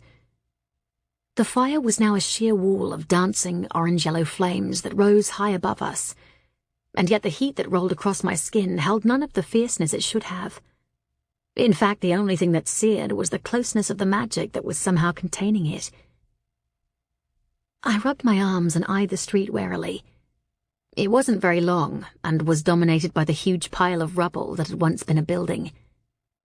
My gaze swept across the destruction, and I wondered again how the hell Luke had survived. He really shouldn't have. Though I guess in the end the how didn't matter. He was dead, and we were now battling the people who'd stepped into his place. The fire I couldn't really feel ran across the top of that huge mound of brick, metal, and God knows what else. If we wanted to progress into the fire zone, we'd have to climb up it. The thought stalled as my gaze went to the building that ran the length of the street on the opposite side of all the rubble. It was a 3-story brick building that had obviously once been a warehouse of some kind. Though the far end of it disappeared into the fire zone, the bricks nearest the barrier weren't holding any heat, and neither the wall nor the roof showed any signs of recent damage, suggesting there was a chance the section we couldn't see was also whole. There were 2 roller door entrances in the visible portion that were blocked by bricks and metal, and all the windows were protected by heavy-duty mesh. While we had neither the time nor the manpower to remove the debris, the mesh had little chance of standing up to the heat of a phoenix. Ronaldo might want us to take the obvious entrance, but maybe it'd be better to take a different route. Neither he nor his witch wanted to go into this place, and that suggested there was something wrong here, something they had no control over. According to the witches we consulted, Sam said, there's a break in the fire at the highest point of the building rubble. They believe it's an entrance of some kind. And naturally, it's an invisible entrance. Jackson's tone was a mix of amusement and frustration. Because almost nothing in this goddamn investigation has gone according to plan or been easy. Sam snorted. And you've only been investigating it for a couple of weeks. Imagine how we feel. I'm thinking pissed off would be putting it mildly. Yeah. Sam's gaze came to me. Can you sense the break? No. I hesitated and waved a hand toward the warehouse. What did the witches say about that building? He frowned. Nothing that I'm aware of. Why? Because we are very obviously meant to climb that pile of shit ahead, and I'm thinking we should do the exact opposite. Jackson frowned. I doubt they'd leave such an obvious means of entry unprotected. True. But it's still a better option than climbing a debris mound that may or may not be stable. Sam motioned toward the nearest window. Care to flex a flame muscle or two, Em? A smile touched my lips. It would be my pleasure. I did, and all too quickly the mesh was little more than molten grey liquid oozing down the grimy bricks.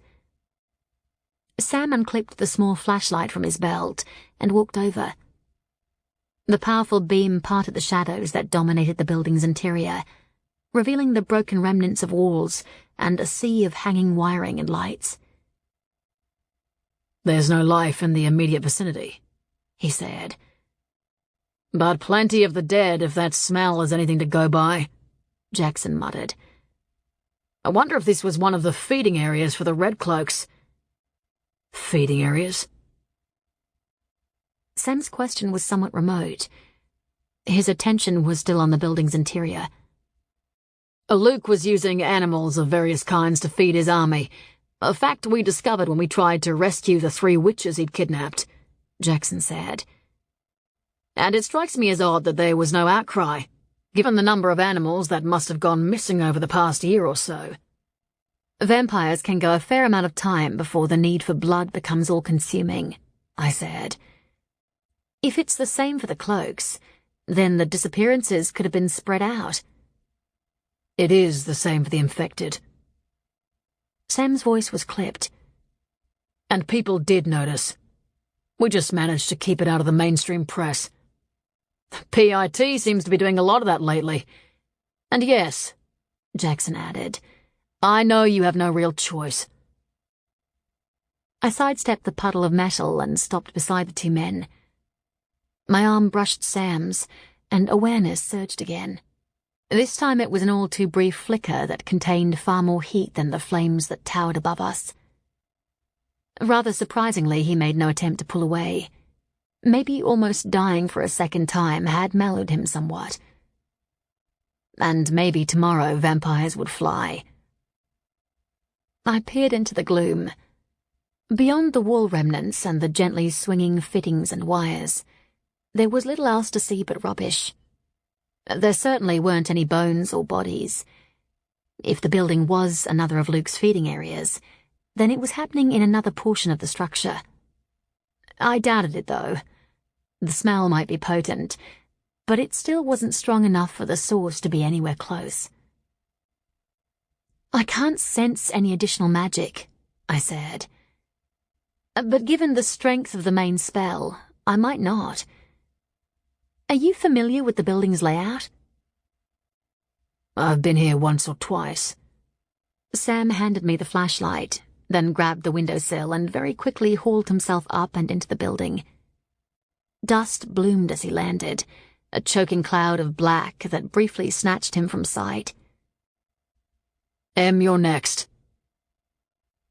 I handed him the flashlight, then stepped into Jackson's cupped hands. In very little time, I was standing next to Sam.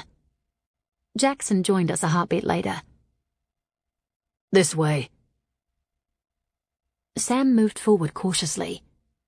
We walked through a series of smashed rooms and rubbish, heading toward what once must have been a wall dividing section of the warehouse from the other.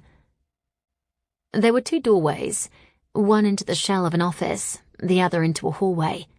Not even the flashlight's bright beam could penetrate the darkness that held that place captive. "Magic," my inner voice whispered, even if I couldn't actually sense it. 2 metal doors that had once divided the 2 areas lay on the concrete, one of them so badly twisted it looked more like a crinkled bit of foil.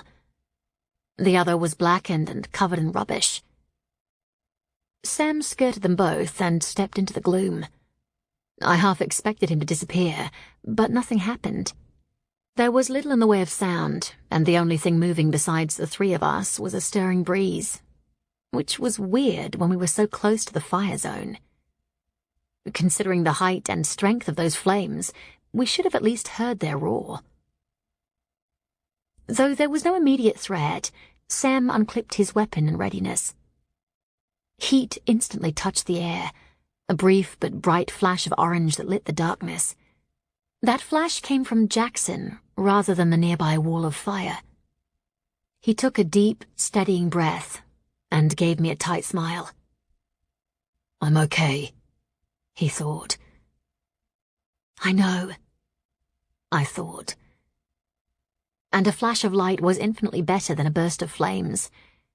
He might not yet have full control, but he was improving a whole lot faster than most young phoenixes ever did. We walked on, our footsteps stirring up a cloud of dust and soot that nearly choked every breath.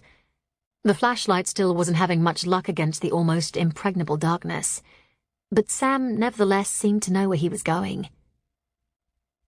"We should be about level with the beginnings of that debris wall," he said. "Feel anything different, Em?" No, nothing different to what I would have outside anyway. Which was decidedly weird, given they had to be aware that this warehouse was a direct route into the fire zone. Why protect a rubble-filled road with magic and fire, and not the warehouse? Or was it simply a matter of our not having reached whatever defenses had been set up here yet? "Let me know if it changes or gets worse as we step under the firewall," Sam said. "That's presuming what we're seeing is actually fire," Jackson said. "It's always possible it's nothing more than an illusion." Sam glanced back at us, blue eyes bright in the shadows. "What makes you think that?" "The fact that I'm a fire fae and feeling no fire."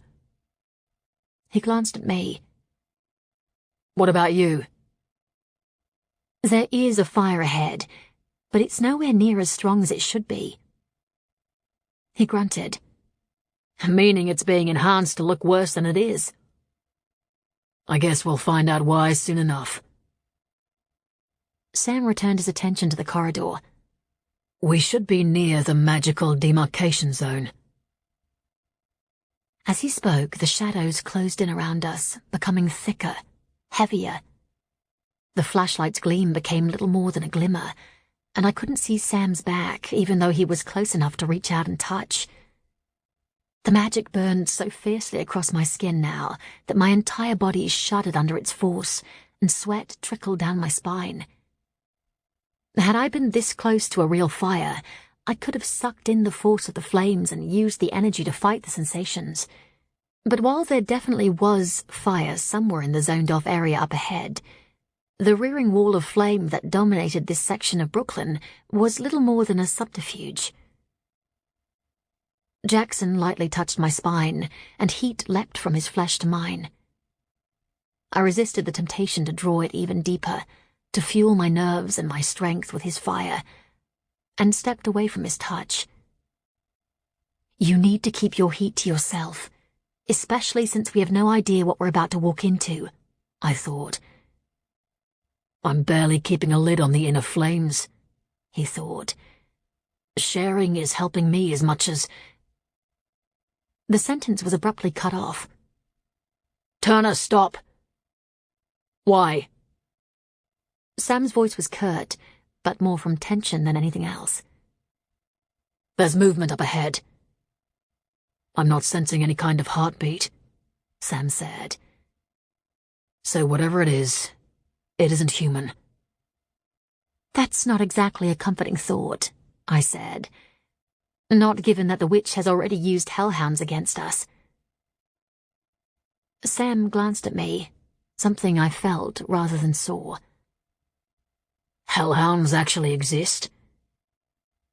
Most mythical creatures do, even if humans have enhanced the reality of them over the centuries. In this case, hounds are actually spirits who live deep within the earth. Sam grunted and raised his flashlight. The beam did little more than flare uselessly against the wall of black. You want to try? I called flames to my fingers and shaped them into a ball before throwing it upward. It had no immediate impact on the gloom that surrounded us, so I increased the strength of the fiery sphere until it glowed white-hot. Still nothing. This darkness is definitely sourced from magic, Jackson said. And it leaves me wondering what exactly is being concealed. Can you still sense movement? Jackson hesitated. Yes.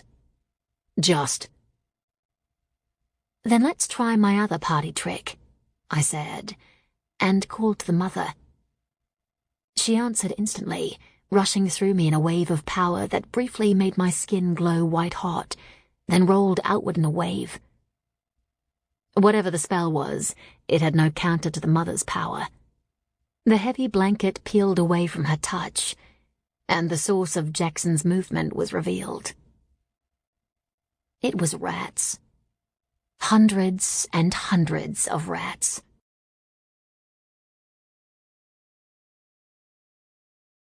Chapter 5. If they were frightened by either our presence or the sphere of flame hovering above them, there was little sign of it. They were too busy eating. They weren't feeding on rubbish. They were feeding on bodies. Human bodies. Memories stirred, and a shudder ran through me. I'd seen scenes like this all too often in times of plague and other calamities. The rats had always been there at the end, growing fat on the flesh of the unfortunate. But in this case, the unfortunate were probably better off, because the flesh the rats were feeding on was that of the Red Cloaks. I guess that answers the question of what happened to the cloaks. Jackson's voice was grim. Not entirely, Sam said. There are probably only 20 or so bodies here. Luke had a much larger force than that. The rats wouldn't be back if there was some cloak still alive, I said. Rats are many things, but they're not stupid. And if there were some left alive, Jackson said, they'd surely be hungry enough to have swarmed both the military and us by now. True, Sam said. But it does make me wonder why Ronaldo, if he is able to control them, would only keep a small force of them alive to attack you two. Those cloaks attacked Frederick before they turned on us, remember? And I doubt Ronaldo would have ordered that. I shrugged. If he does control them, maybe his connection is telepathic rather than hive-based. A possibility with those who, like me, are infected but not hive-bound, Sam said. But the cloaks had no mind to control. He took a cautious step forward. The nearest rats briefly glanced his way, but otherwise didn't move. Bold bastards, aren't they? Jackson said. I don't know about anyone else, but I'm rather reluctant to walk through a damn sea of them. So if no one minds... He didn't wait for an answer. He simply unleashed the heat that had been building within him. A thick stream of fire shot past Sam, then spread out, becoming a fiery wave that hit the nearest rats, setting both them and the remains of the cloak they were feeding alight. As their high-pitched cries of pain filled the air, the wave rolled on, seeking out the rest of them. But they were already on the move, scurrying away into the darkness beyond both Jackson's fire and the mother's light. I briefly raised the intensity of the fire to put the burning rats out of their misery, then cindered the bodies of the cloaks. The light breeze stirred the ashes into a gentle flurry, and brought with it the stench of burned flesh. But it wasn't coming from the dead inside the room. It was coming from somewhere up ahead. I sent the sphere of light forward. It revealed a low row of skeletal offices and a door at the far end. An open door. Now there's an invitation if I ever saw one, Jackson said. Anyone care to bet on it being a trap? The sphere hit the doorway and went through. There didn't appear to be anything more than rubble and rubbish in the street beyond, though that wasn't to say there wasn't a cast of thousands hiding in the shadows beyond the illuminated area. I released the mother's light and allowed the darkness to close in around us again. If it was a trap up ahead, then I needed to conserve as much energy as I could. Sam led the way forward again, stirring up the remains of the newly cindered. I cupped my hand over my nose and mouth. I knew it was unlikely the ashes could infect me, but I had no desire to draw them into either my lungs or my body. We should almost be level with the top of the barrier that sits atop the rubble now, Sam said. Feel anything different? No heat or fire, just the lash of magic. What about you? I asked. Sensing any life out there? Not human life. What about non-human? None of them either. He shrugged, and it was only then that I realized the heavy darkness was beginning to lift. If there's anything else waiting out there, we'll have to uncover it the hard way. The senses of a pseudo-vampire aren't up to dealing with the spirit kind. And yet he'd always been able to sense my presence in a room, even before he'd become aware that I was something more than human. But maybe that stemmed from a connection of hearts and souls than anything else. That connection still seemed to exist, and part of me hungered to believe that somewhere deep down he still cared, even if his actions of late suggested the exact opposite. But as much as my crazy heart might wish otherwise, he was this lifetime's heartbreak. And given fate had allowed no other outcome in all the many centuries I'd lived, loved, and lost, I couldn't see it having a change of heart this late in the game. The sting of magic suddenly got stronger, the weight of it so powerful I stumbled. Sam half twisted around and somehow caught me before I could run into his back. Okay? He asked. I nodded. We just hit the barrier. I know. His voice was flat and filled with frustration. I can't move. I frowned and stepped sideways as he moved back a step. But you just did. Yes, backward. But I can't move any farther forward. So much for the hope that this warehouse wasn't protected. Jackson took a cautious step forward, then a second and a third.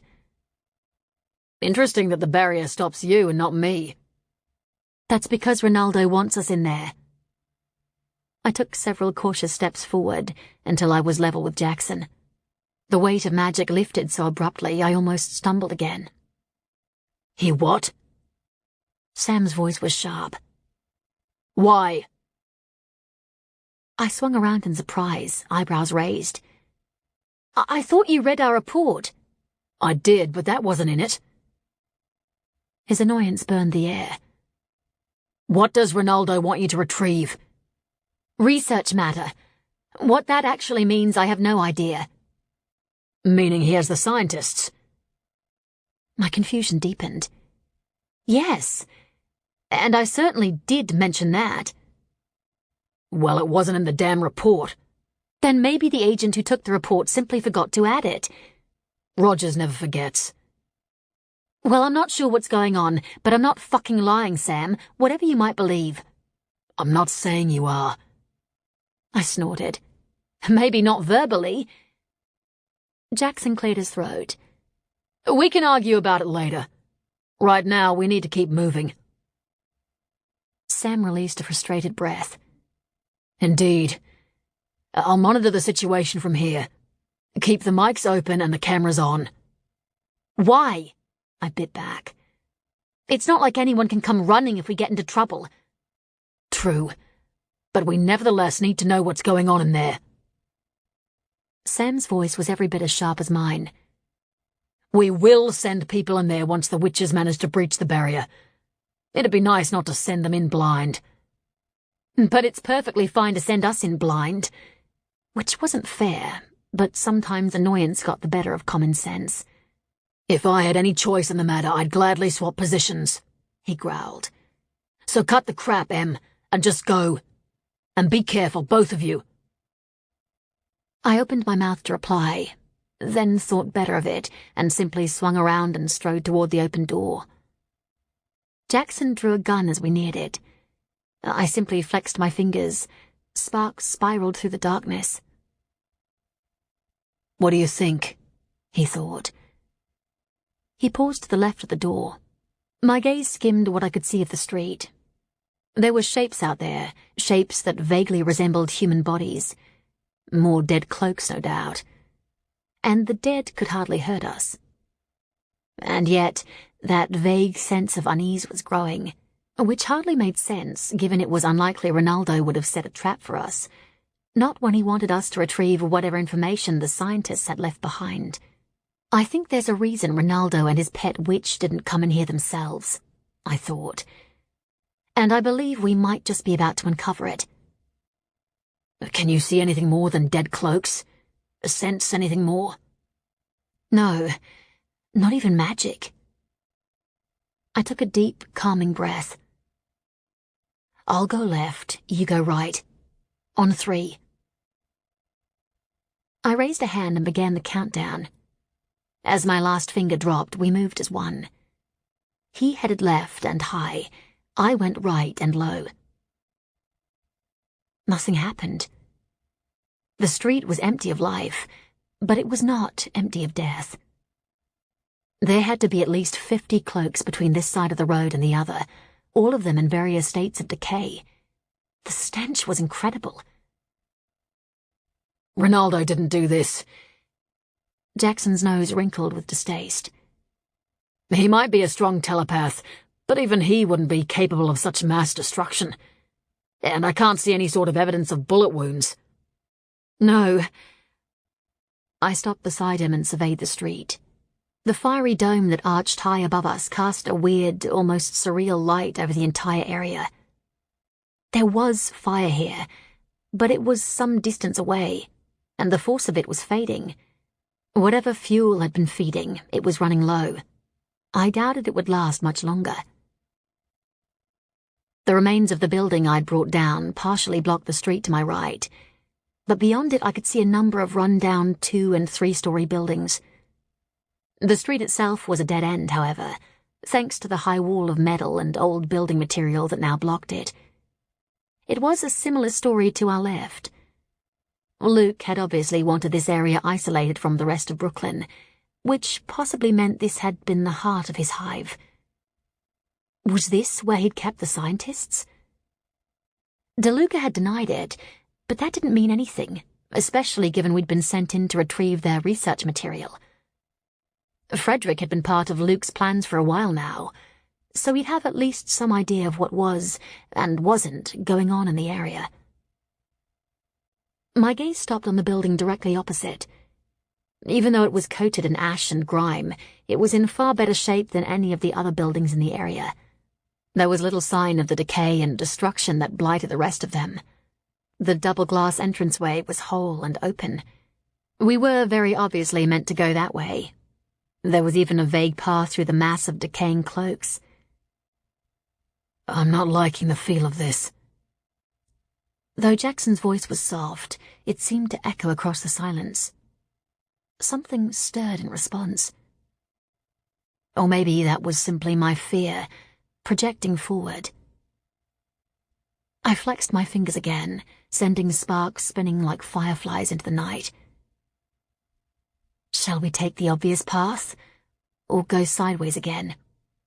Jackson hesitated and then shrugged. There's only one building that looks in good enough condition to house a laboratory, so I can't see the point in checking the others first. And with that he moved forward, into the sea of dead. I followed, body tense, waiting for something, anything to happen. Nothing did. The stench of rotting flesh increased, until it became a putrid cloak that clogged my pores and overwhelmed my senses. I stepped over arms and legs that had become detached from torsos, and avoided eyes that had rolled out of sockets and seemed to glare at me with an odd sort of life. It was macabre and frightening, and all I wanted to do was get the hell off the road. Jackson increased his pace, and in very short order we were free of the dead and walking through the glass doors that led into a wide, dark foyer. I created another sphere of fire and tossed it into the air. Other than a thin layer of dust and soot, the area was in pristine condition. The guard station could have still been in use. There was a coffee cup sitting next to the phone, and a half-unwrapped sandwich sitting on the desk, suggesting the guard had been called away before he'd been able to eat it. Jackson walked across and picked it up. No mold. He finished unwrapping it, then sniffed it. Chicken's off, though. So it's possible it could have been here for anywhere between 1 and 3 days. He dropped the sandwich back onto the desk. It'd have to be 3. No one has been in this area since the trench was created. Meaning this place had been secure right up until the very end. Wonder what happened to the guard. I spotted the stairs and walked across. The door creaked as I pushed it open, and soot fell across my face and arms. Faint echoes of life reverberated through me, and I shivered. That ash had once been human, but whether it was a cloak or someone else, I couldn't say. He's probably either dead or hiding with the scientists. Jackson came up behind me. They have to be here. There's no way they could have gotten out. You forget the helicopters that attacked us. I opened the door fully and sent my sphere upward. It revealed nothing more than an everyday concrete stairwell. Besides, while DeLuca might have confirmed Luke had the scientists, he didn't actually say where they were being kept. DeLuca was a self-important, delusional prick. Yeah, but he was a prick who had the foresight to steal the original research notes both scientists had made on this virus and secure them where they could not be found. Sam's voice was somewhat tinny as it echoed in my ear.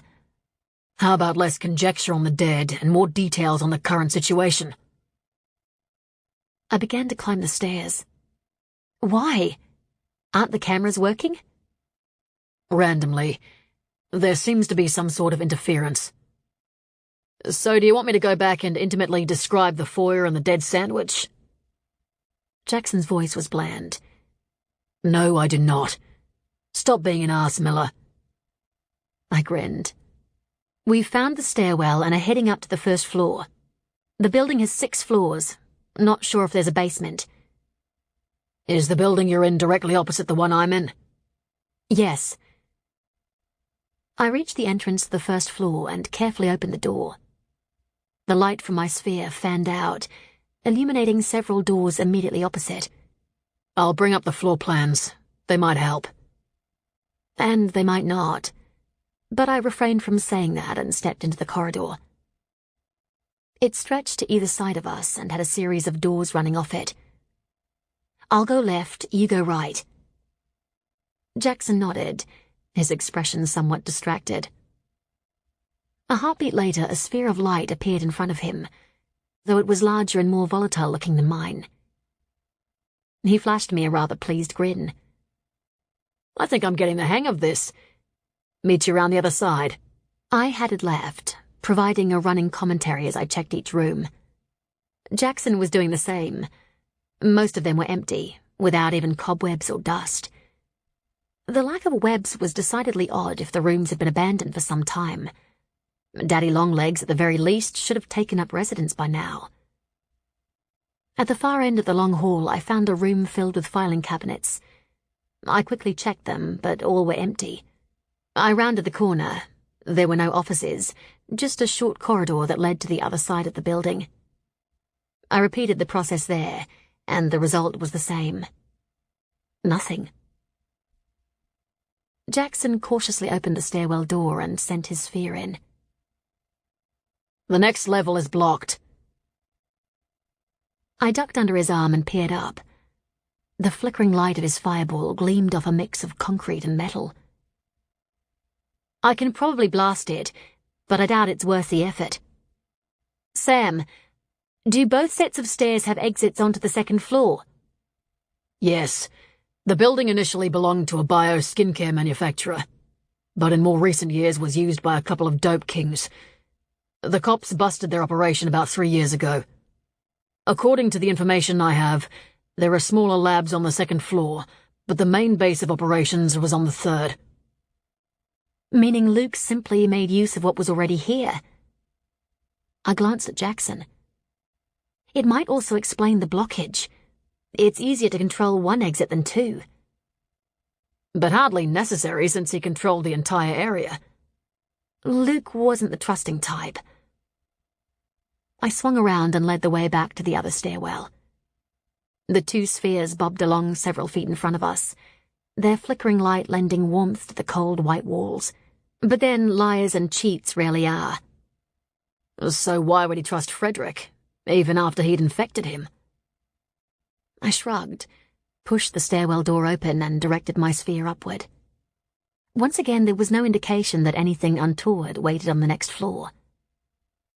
So why did that odd sense of unease suddenly ramp up several degrees?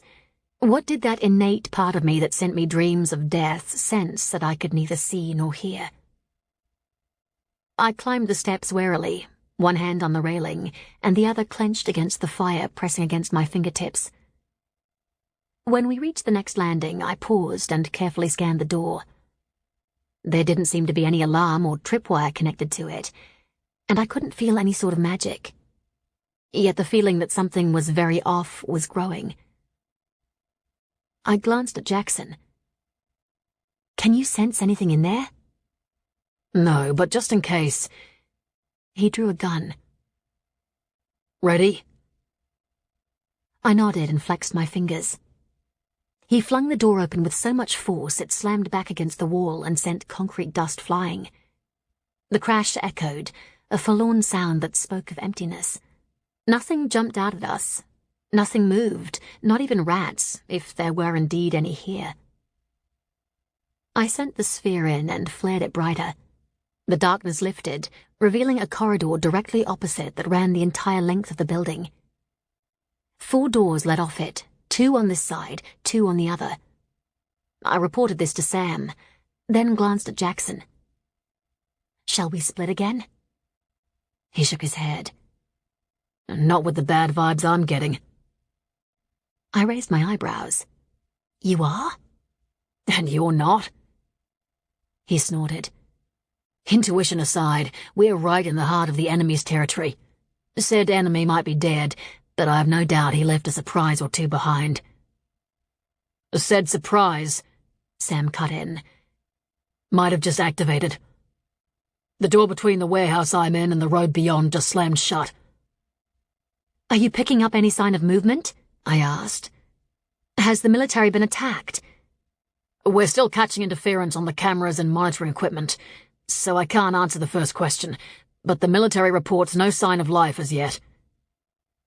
Meaning whatever Luke planned, it revolved around this place, especially since the slamming door seemed to coincide with our opening this one.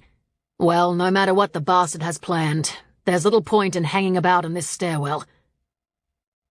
With that, Jackson slipped around the corner, paused briefly, and then strode toward the first door, his now slightly smaller sphere bobbing above him.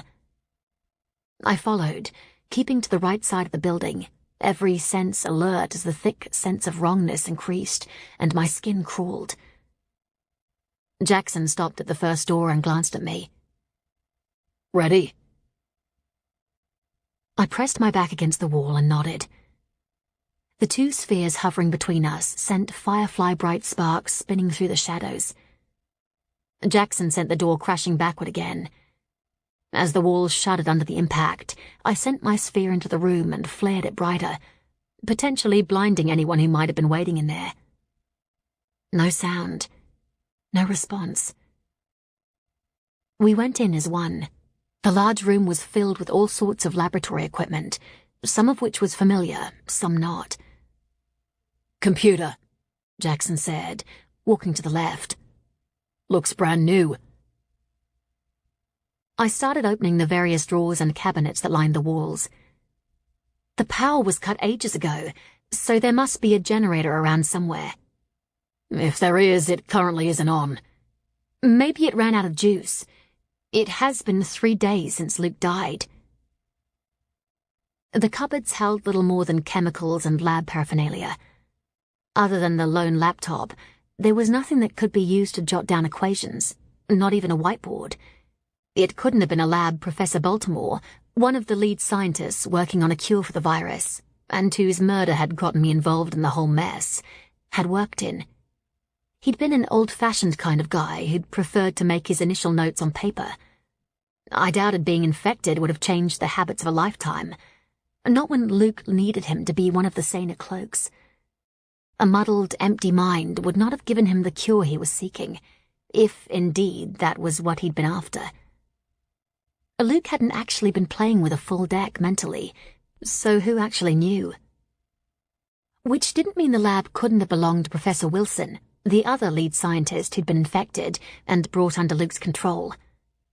While Wilson had seemed more up-to-date in his note-taking methods, he'd apparently kept a backup of all his research on USBs, just as Baltimore had, While we were still searching for those backups, the 2 locker keys we'd recently found in Wilson's garden shed had at least taken us a step closer to finding them. One of those keys had led us to a USB stored in an old-style gym locker. Whatever information it had held was now in PIT's hands, and although we'd retained a copy, we hadn't yet had time to check it out. We were still looking for the locker the second key belonged to. "Nothing else of note here," Jackson said.